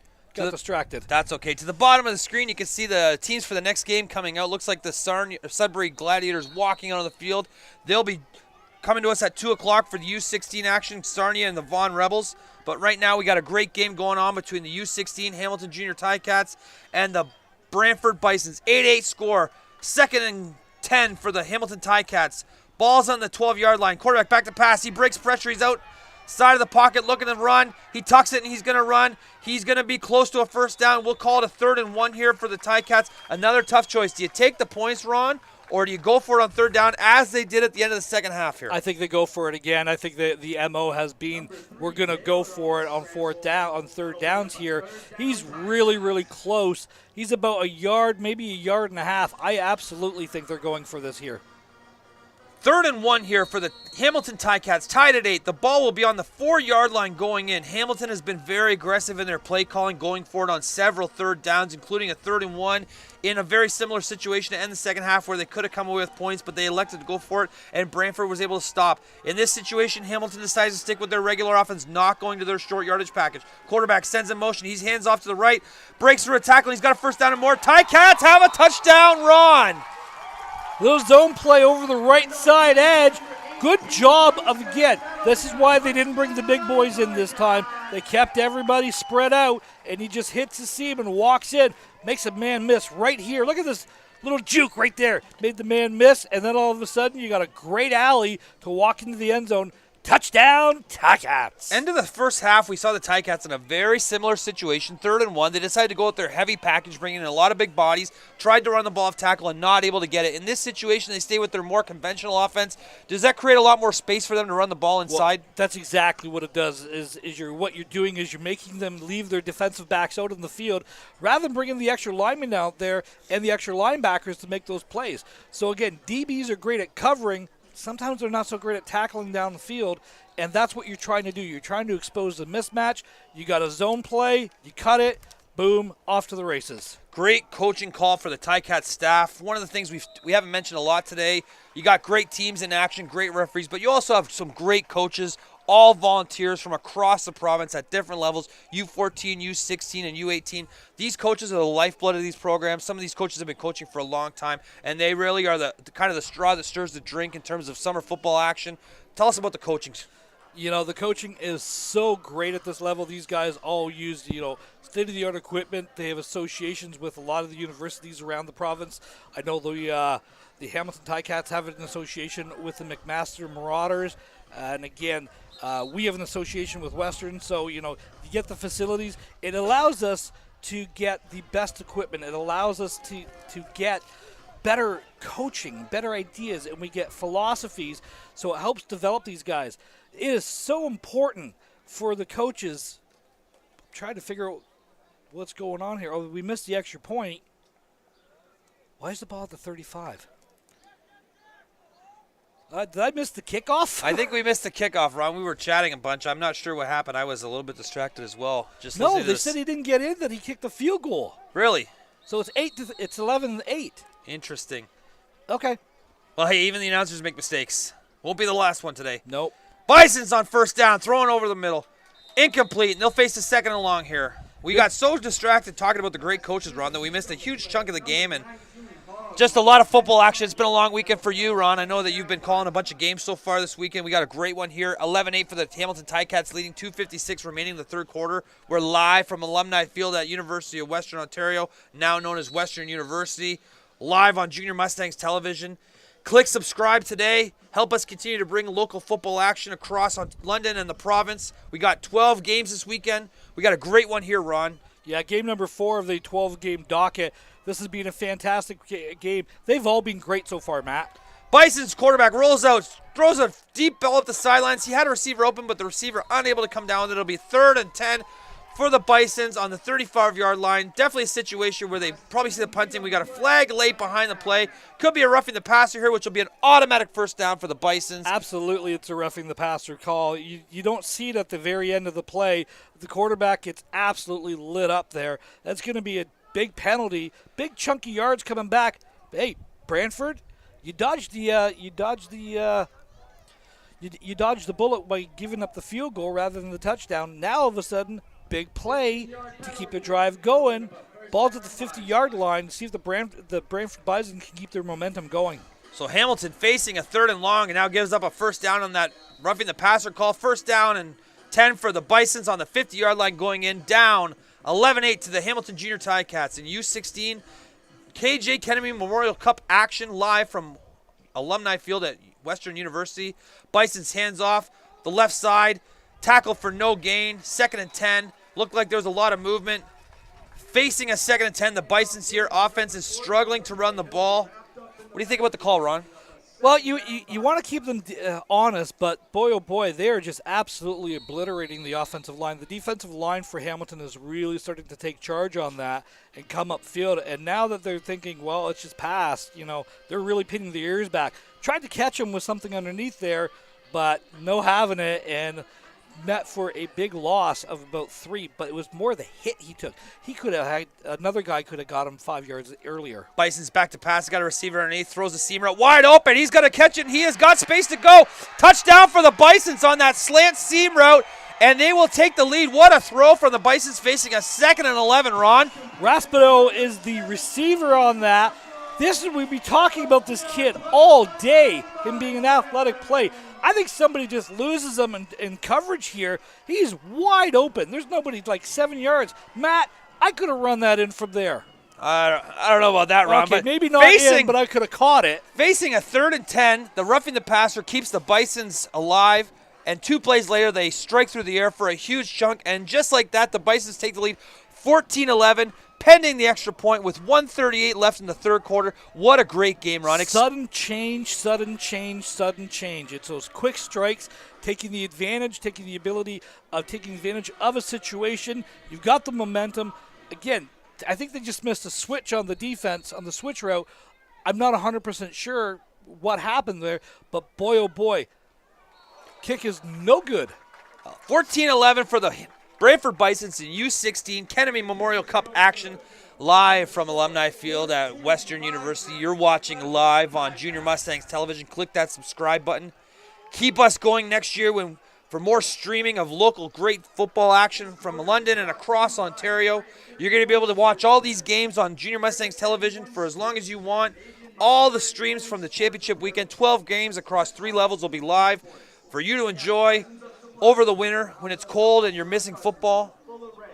We got a great game here. Ticats trail the Bisons 14-11 with just over a minute and a half left in the third quarter. We've had a really explosive game so far, some huge completions in the air for both teams. Both teams have been very aggressive in their play calling.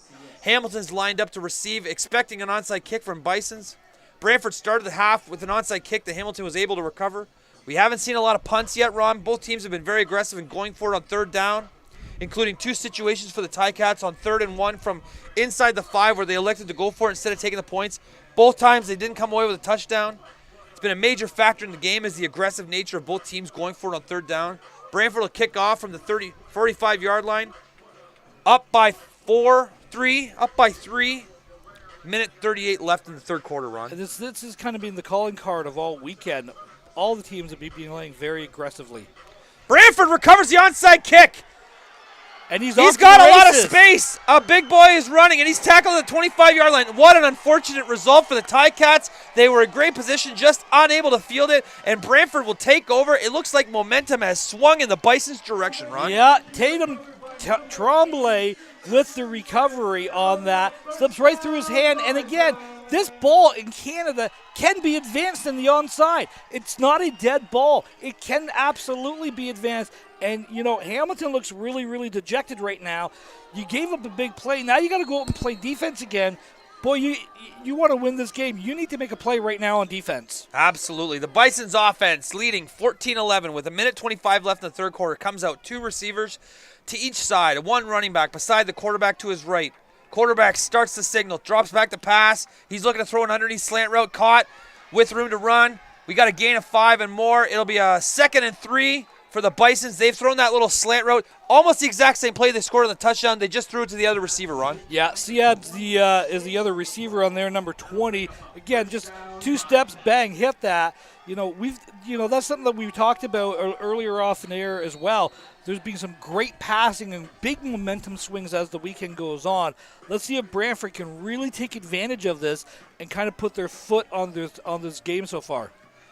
Bisons line up 2 receivers to each side. Very familiar formation if you've been watching the game so far. Quarterback calls the signals, takes a snap. He's back to pass. He's got that slant right underneath, throws behind the receiver. He had him open, but he's unable to make the throw, and it'll be 2nd down for the Bisons on the 15-yard line going in as they lead 14-11 with 33 seconds left in the third quarter.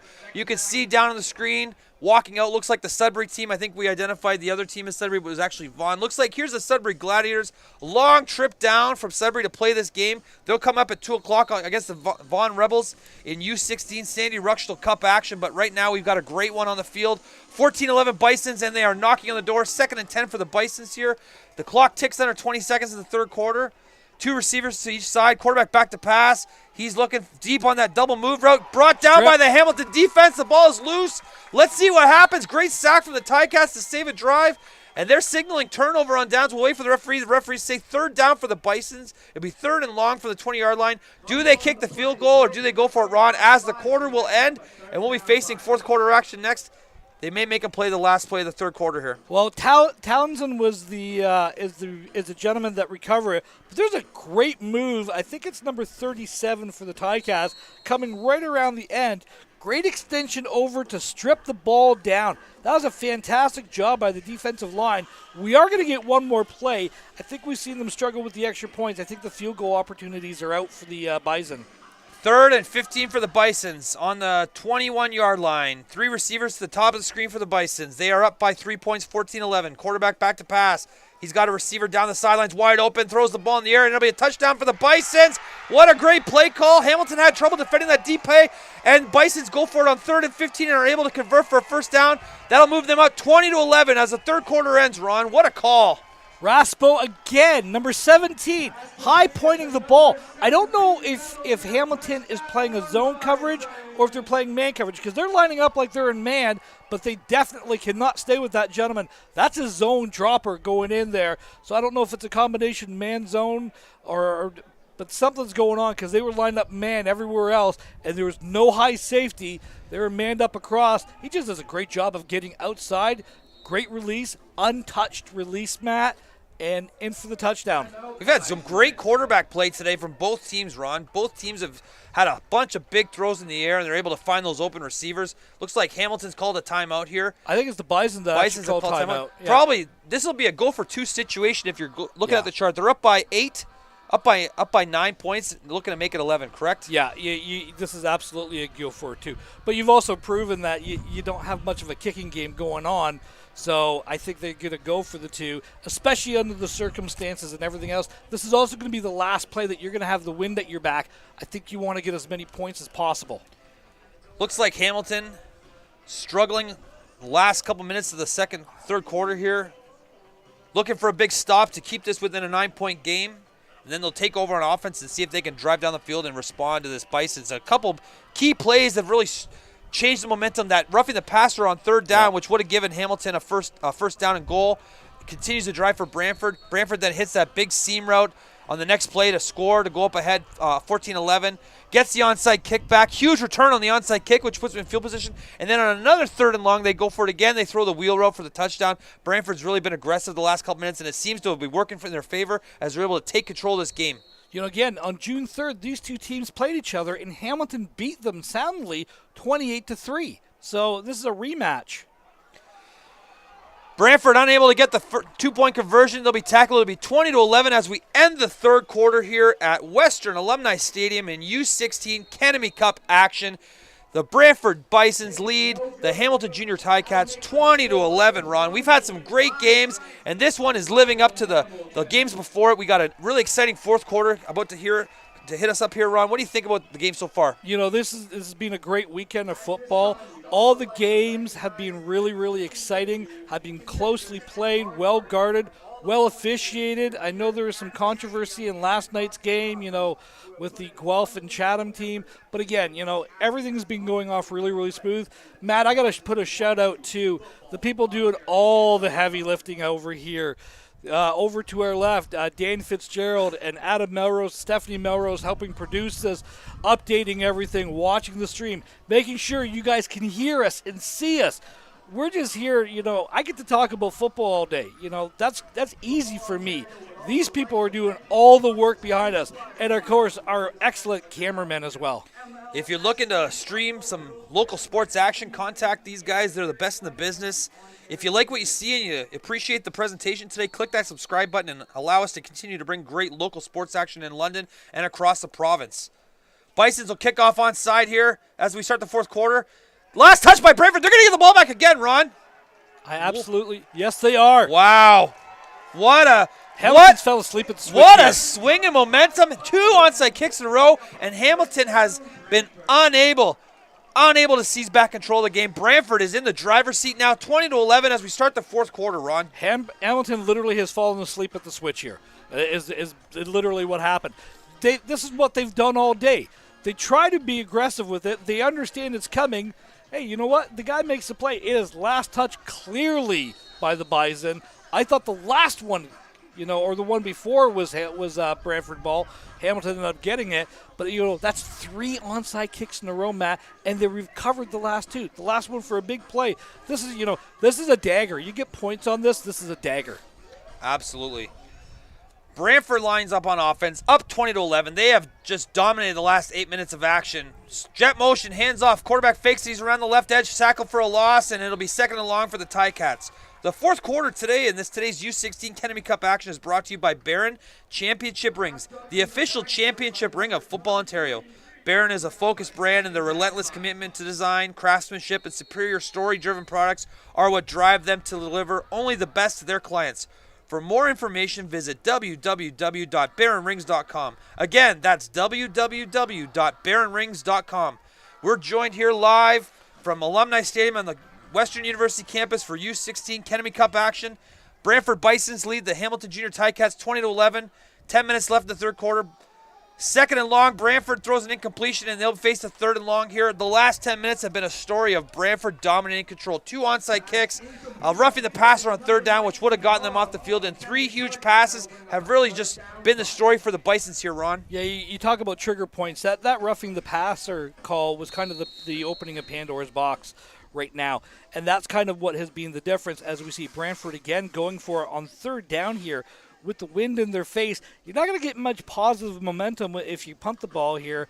And again, I'm not necessarily sure I like the call here. I think I would try to play the field position game a little bit more, especially up 9 with 10:30 left. Brantford back to pass, throws a slant underneath. He's got space and more. He breaks a tackle to first down and more for the Bisons. Another time they've gone to that slant route.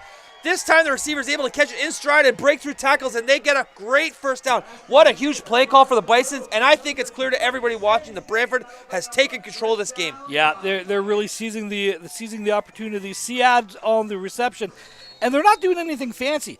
They're running just like crossing routes and stick routes and slants. That's all they're doing in here. Quarterback's doing a good job getting the ball to his receiver, his dynamic receivers. We talked about them, letting their guys make the plays in space. I bet if you watched the Brantford Bisons JV practice, you would see them throwing slant routes all night. They've been able to throw those completions on a whim. Jet sweep here on first down. Big chunk. Hamilton is really struggling to get stops defensively. Brantford's starting to lean on. The confidence is building for the Bisons as they lead 20-11 and knocking on the door. The ball's over the 30, close to the 25 with 9:30 left in the fourth quarter in U16 Kennedy Cup action live from Western University Alumni Field. The OSFL Championship weekend, live from London. We got 12 great games this weekend. We've already played 3. We're into game number 4. 3 more great games coming up tonight. We got a great one here, Ron, a real barn burner. Brantford has really taken control the last few minutes. Yeah, Brantford from about the 5-minute mark of the third quarter has really kind of put their stamp on this game, and this is a killer drive. Great job by Hamilton, is the receiver who carried the jet sweep on that last play. Under center, second and short, quarterback sneak, not able to get it. Looks like he's going to struggle for the game. We'll see what the spot is here. First time we've seen Brantford under center all night. Trying to get that surprise quarterback sneak and keep the drive alive. Looks like they'll get enough for the first down in the second effort, and Brantford is rolling. The Brantford offense has really come alive the last 20 minutes or so of game action, and they got a first down on the 26-yard line, knocking on the door. Looking to take control. Another score here for the Bisons might be too much for Hamilton to overcome. We'll see what Brantford's defense or offense is chooses to do here, but the Hamilton defense desperately needs a stop, Ron. Generous spot on that. I didn't think he quite got those yardage, but, they're up there. I'm like 100 feet up in the air. 2 receivers each side of the screen. Handed off to the right. Breaks through a tackle, struck hard by a Hamilton defender. It'll be 2nd and 10 for the Bisons here.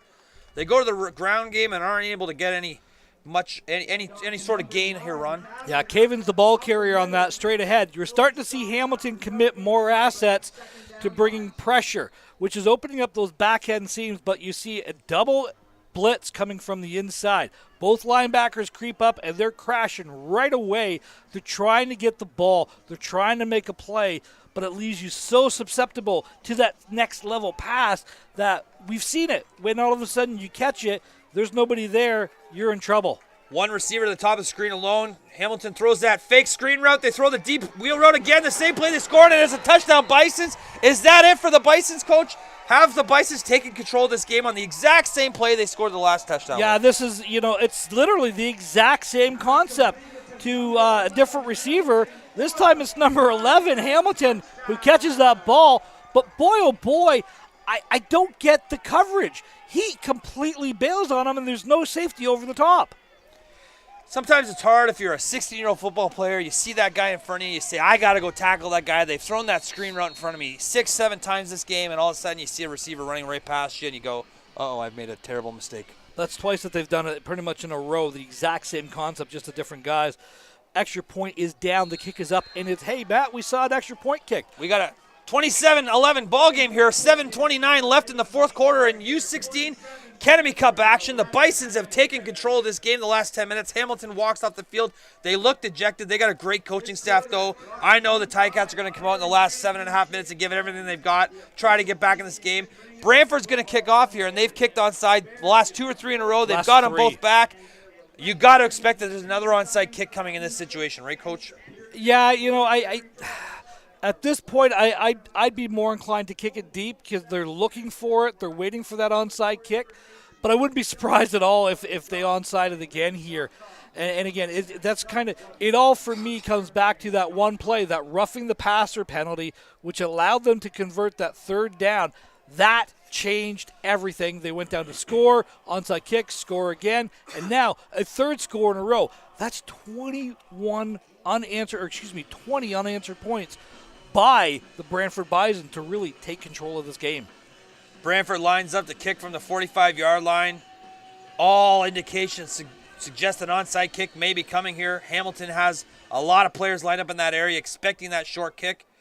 Brantford lines up, kicks onside again. It's going to be fielded cleanly by the Hamilton Ticats, and they will recover the onside kick here and take over on offense. They desperately needed that. I don't think they would have been able to recover if they had given up that onside kick again for the 4th time in a row. First down for the Ticats. 7:28 left in the fourth quarter. Ticats trail to the Bisons 27-11 here, Ron. Hamilton's got dynamic playmakers. They can score in 10 seconds. They can go the distance in one play. You've got to make a play. Let your guys make the plays in space. You have some advantages. You need to take advantage of those. Look for them to throw the ball out wide here. Maybe try to get that step off. Maybe try to get that seam route or something. Look for number 1, who has been really, really quiet in this game today, but is a dynamic player. 2 receivers in motion for the Ticats here on the 51-yard line. Quarterback calls the signals, back to pass. He's looking down the sideline. He's got a receiver open underneath, caught. Just shy of a first down. He'll be tackled for a gain of 8. It'll be 2nd and 2 for the Ticats there, Ron. I really like that play call. Yeah, just a little, all you're doing is just sitting down there. You want to get some positive momentum. Let's settle everybody down. We're not out of this game. Look at way off in coverage. We talked about that. They're bailing to 15 yards. Sit down at 8. Complete the pass. Line up. 2nd and short. Your playbook's wide open. 2nd and 3 here for the Ticats. 3 receivers to the top of the screen. They bring 2 receivers in motion. 1 running back now for the quarterback. He calls out the signals. Takes the snap. He's going to turn and throw a quick screen to the top of the screen. First down and more. Number 2, he's been the story all night for the Ticats. He's been their most explosive player, and he's got a first down and more for the Ticats as they start to drive. Yeah, Smith has been a really dynamic player for the junior Ticats. And again, it's just a simple step-off screen. That's all you're doing. Get the ball out quick. Get it to your playmaker. This kid's a playmaker. Dynamic, really hard to tackle in space, very shifty receiver. I've known the Ticats coaching staff for a long time. One thing I really respect about them is they do a great job of getting the ball to their top players in easy to play in situations and just letting those guys be athletes. They do a great job. They don't overcomplicate it. Get the ball to your fast guys and let them run and score touchdowns, right, Ron? Yeah, and unfortunately, the personnel issues going on. Brantford is forced to take a timeout with 6 minutes, 10 seconds left to go in the fourth quarter here, Matt. During this timeout, we want to quickly take time to send out a thank you to all of our sponsors and partners: BioSteel, Momentum Fundraising, HelloFresh, Quest Awards, Barron Championship Rings, the Buffalo Bills, Team Linked, MLSC, and Area 51 Sports Apparel, as well as our local community partners, the Western Mustangs, the London Junior Mustangs, the London Beefeaters, and the Forest City Thunderbirds. It's been a great weekend of football in London. We're excited to showcase our city and our great football community. Really excited to have all these great football teams from across the great province of Ontario. Ontario Summer Football League action. It's been a great league and a great season in its first year so far. On over 41 programs have played football at 5 different levels. You got the U10, U12, U14, U16, and U18. Some great championship games last weekend at U10 and U12 in Sarnia. We got U14, U16, and U18 championship games all along the weekend. 12 great games at 3 different levels. We got a great one right here. 27-11 for the Bisons. 6:10 left. Hamilton is down but driving.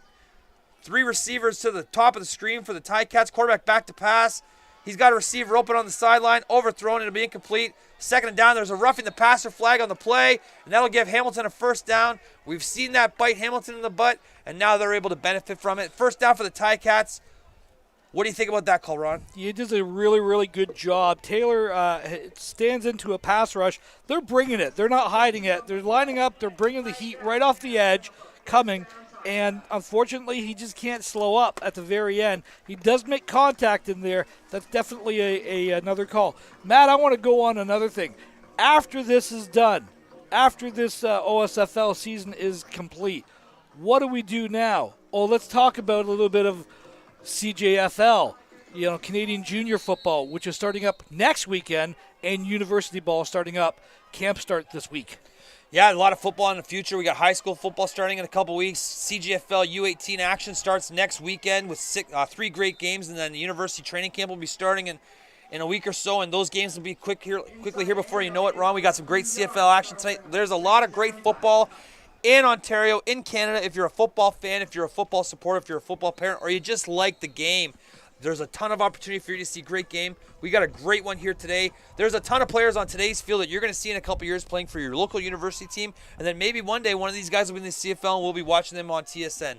Right now we got a 27-11 ball game. Ticats trail.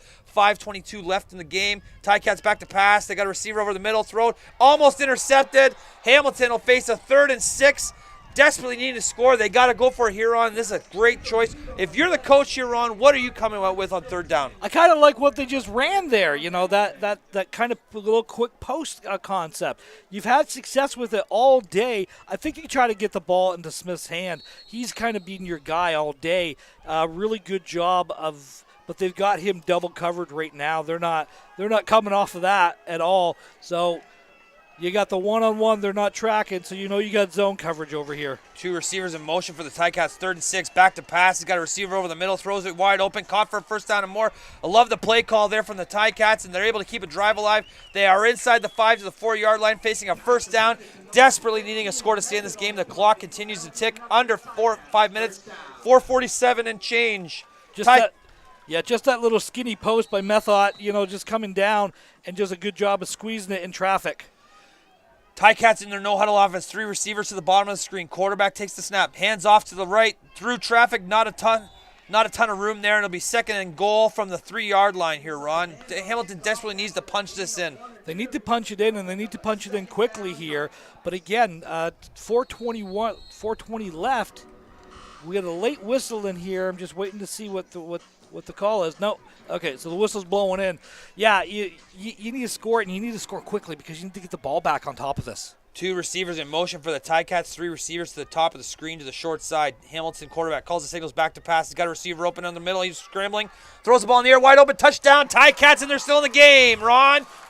Great play design. Barnes is the receiver. It's just that out route, Matt. We started this game throwing the out route, and we're coming back to it at this point. So again, just that little out route here. We've Was there a flag on that? I'm checking to see. No flag. So yeah, big play, but you're still down 10. You're still down 10. It almost forces you at this point to go for 2, and then you still got to get the ball back. So a lot of things got to happen. This game is not over, but I don't know.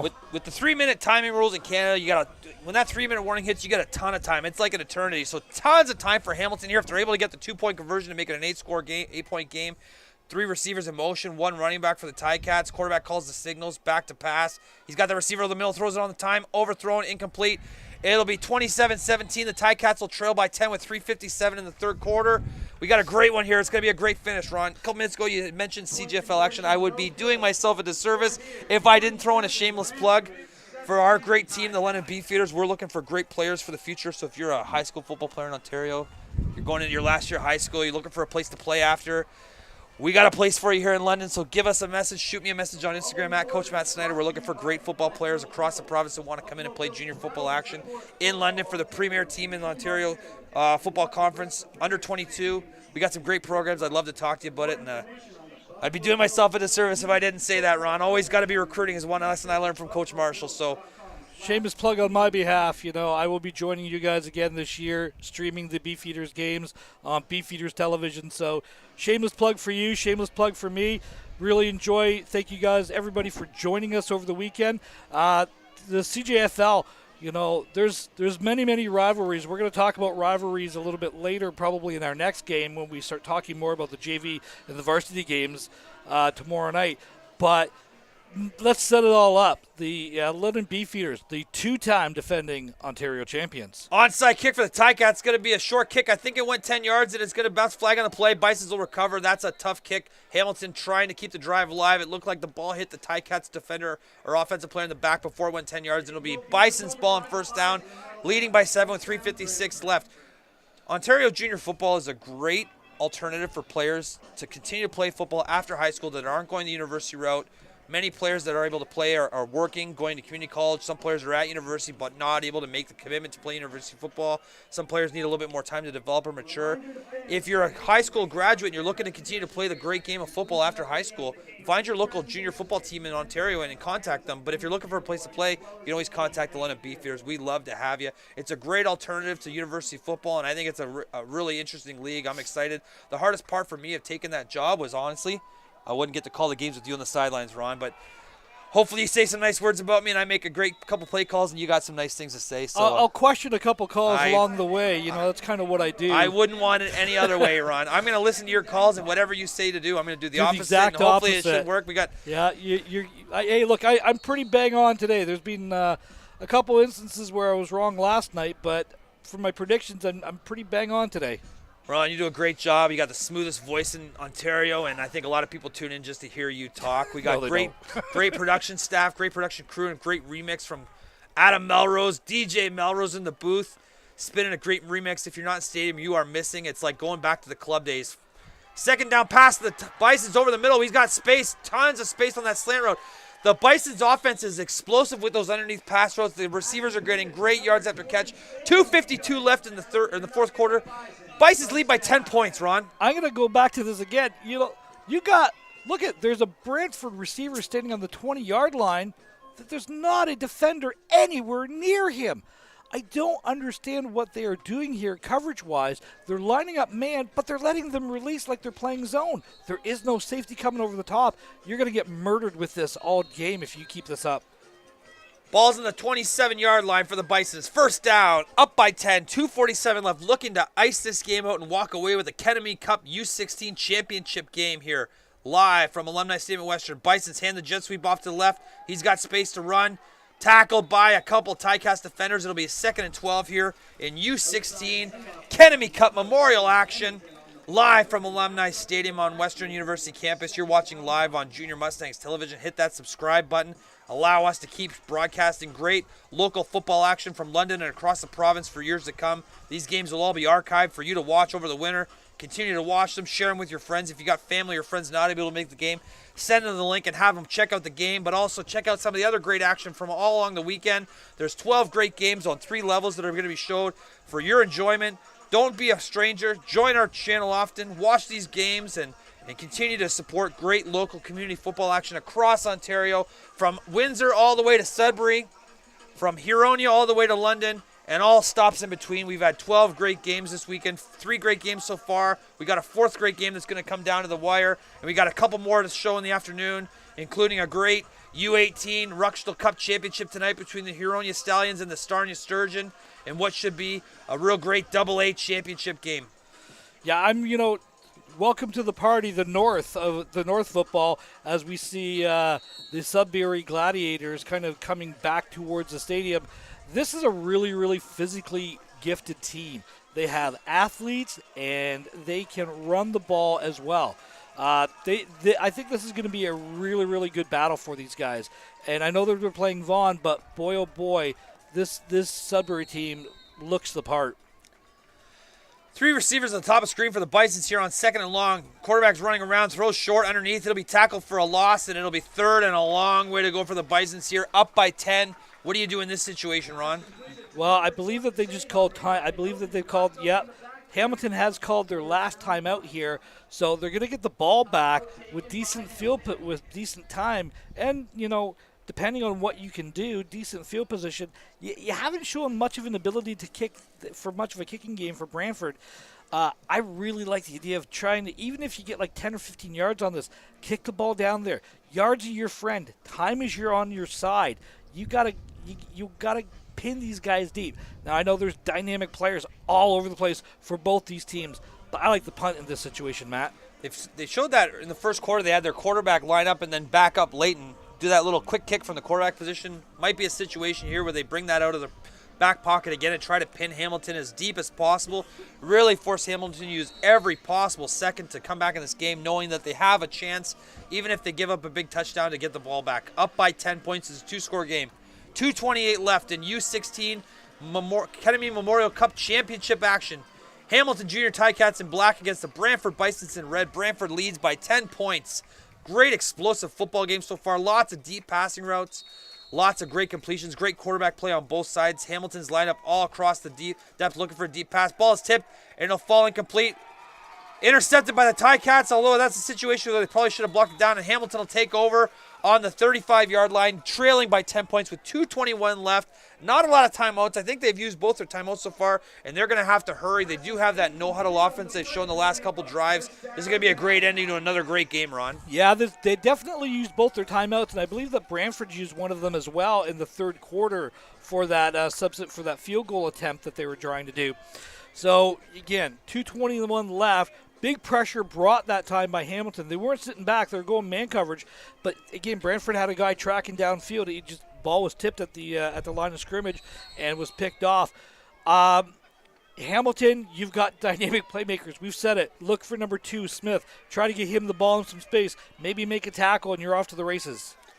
3 receivers to the top of the screen for the Ticats. A lot of motion. 1 running back now for the Ticats. Quarterback's alone in the backfield with his running back. He calls the signals. Takes the snap. He's back to pass. Got a receiver underneath. Throws deep. Incomplete. 2nd and 10 for the Ticats here. Join us at 2 o'clock for the Vaughan Rebels and the Sarnia Gladiators in U16 Sandy Ruxtal Cup action. The AA championship between the Sudbury Gladiators and the Vaughan Rebels is going to be a great game. Immediately following this game, the winning team will move over to the celebration zone, and they'll do their celebration off camera, and we'll be back at 4:30 for U18 Kennedy Memorial Cup action, the Cornwall Wildcats and the Hamilton Junior Ticats. You'll be able to watch the U16 Ruxtal Cup game streamed live without announcers, so you'll have some quiet time. Really enjoy the game without, Ron and me kind of chatting away in your ear. But we'll be back at 4:30 for the U18 Kennedy Memorial Cup action. 2nd and long here for the Ticats. Quarterback scrambling around, looking for a receiver, throws underneath. It'll be caught, but not enough for a first down. Hamilton's going to face the 3rd and 7 here, really needing to get this first drive alive. If they're not able to get a first down, it could be the end of this game for the Ticats in the last hope. What do you think, Ron? Yeah, pushed out of bounds. He was able to get out of bounds, though, so that stops the clock. That's going to be really, really important here. As Smith is the receiver, it's all about getting that first down right now. You got a 3rd and 7 here. Brantford's not sitting back. They're bringing the pressure. They're bringing it. They don't want to let that ball get downfield, and they're trying to keep everything in front of them. 3rd and 7 here for the Ticats. This might be the play of the game so far. 3 receivers in motion. 4 receivers to the bottom of the screen. Quarterback drafts back to pass. He's got a wheel route up the middle looking for the post route. Throws it. Completion, first down. What a great throw from the quarterback to stand in the pocket and keeps the drive alive. I love the throw from that quarterback, Ron. Great completion there. Yeah, Braden Davey, the first time I've called his name today with the reception, just that skinny post. They've had it a number of times, Matt. You know, the concept is they don't do anything really different from one to another, but that's the first time that they've hit the receiver coming across. They brought him in on a crack motion look and just did the skinny slant with him. We got a great game here, the KJ Kennemy Memorial Cup, named after our dear friend, Coach Kennemy. And the one thing Coach Kennemy loved more than anything, I think, was great quarterback play. We're seeing great quarterback play from both teams. First down for the Ticats. Quarterback rolls up to the left, looking to throw. He's got lots of space, turns, throws the ball in the air. Going to have a jump ball situation knocked down late by a Brantford defender. Great play by the Brantford defender there to knock that down on what looked to be a sure completion, Ron. Yeah, he does a good job of high pointing the ball. This is a tough throw, Matt. You're rolling out to your, to your left, but you're throwing that ball cross body. You're trying to pump it out there. But that ball is always going to hang up when you're moving like that. And the ball kind of hung up a little bit. The wind's playing with the ball a little bit as well here, so that's a factor. The wind has picked up here in the second half. 2nd and 10 for the Ticats. 51-yard line.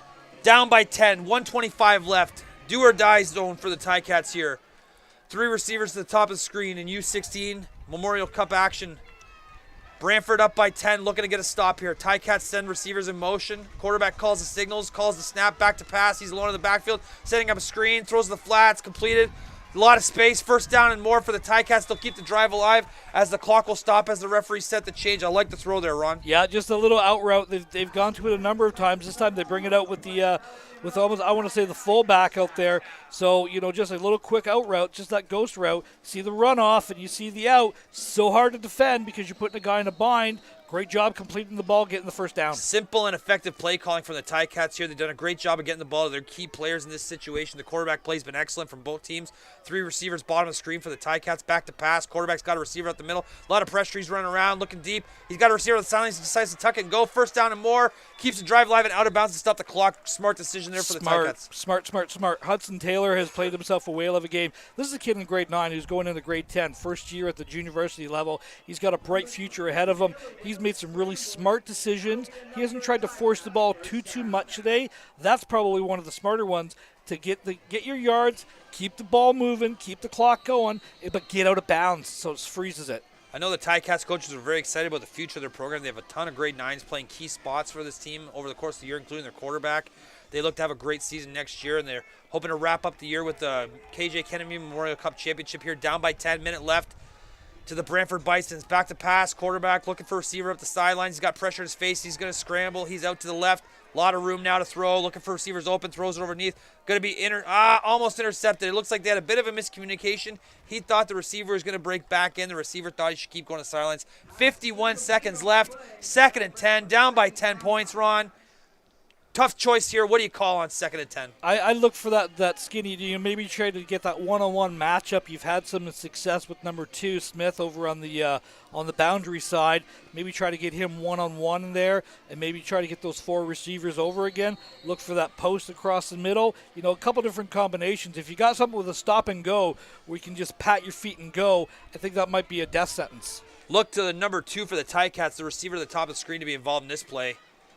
3 receivers to the top of the screen for the Ticats. 2nd and 10. Bring out a 4th receiver. A lot of motion. Back to pass. Looking to set that screen up. Throws the screen underneath. A lot of space now. Got a blocker in front of him. He's got room to go in more. First down.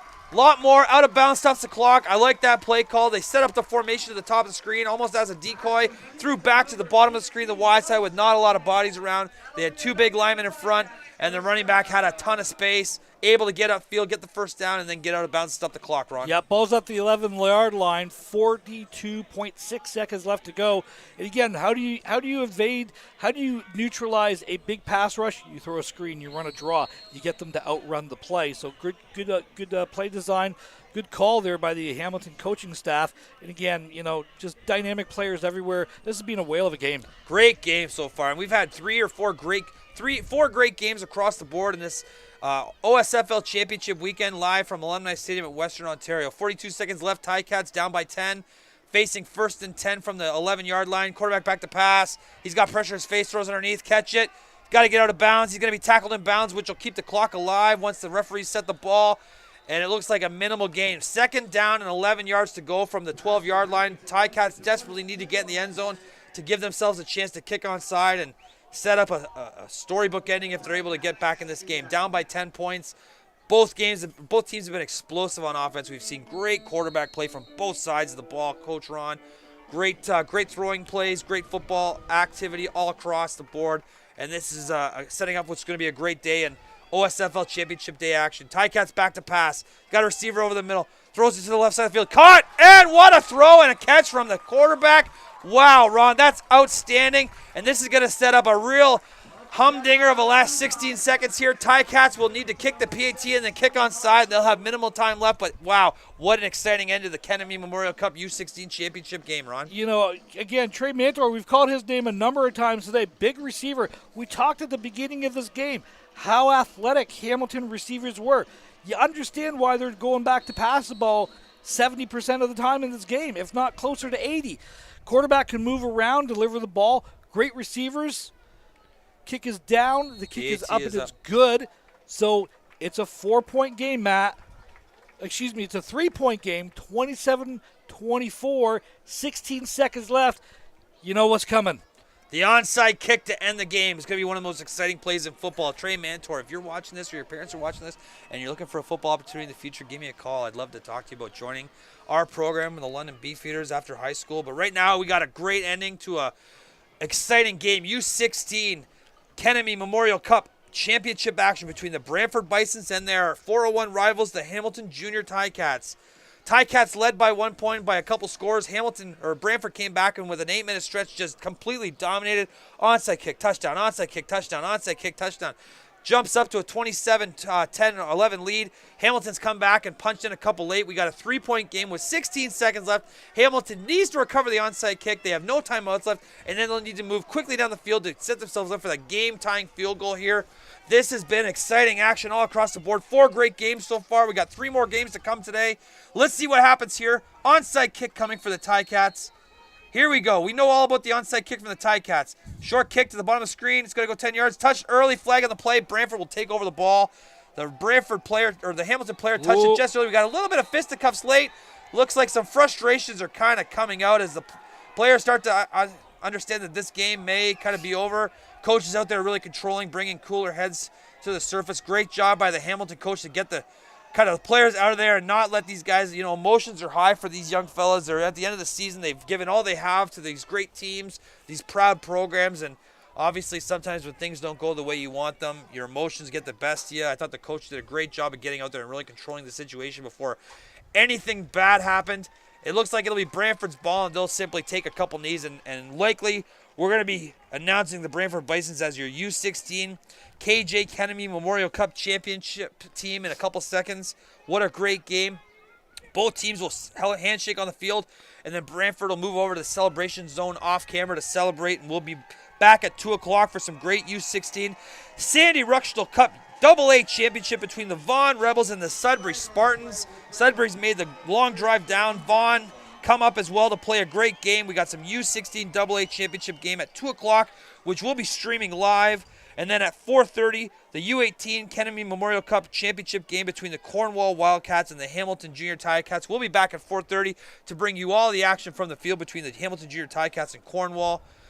It's almost only a formality now as Brantford will take a couple knees and walk away as the U16 Kennedy Memorial Cup champions. You've watched today's game live on Junior Mustangs television. If you've enjoyed what you've seen, if you like what you heard, click that subscribe button and join us as all these games will be live streamed.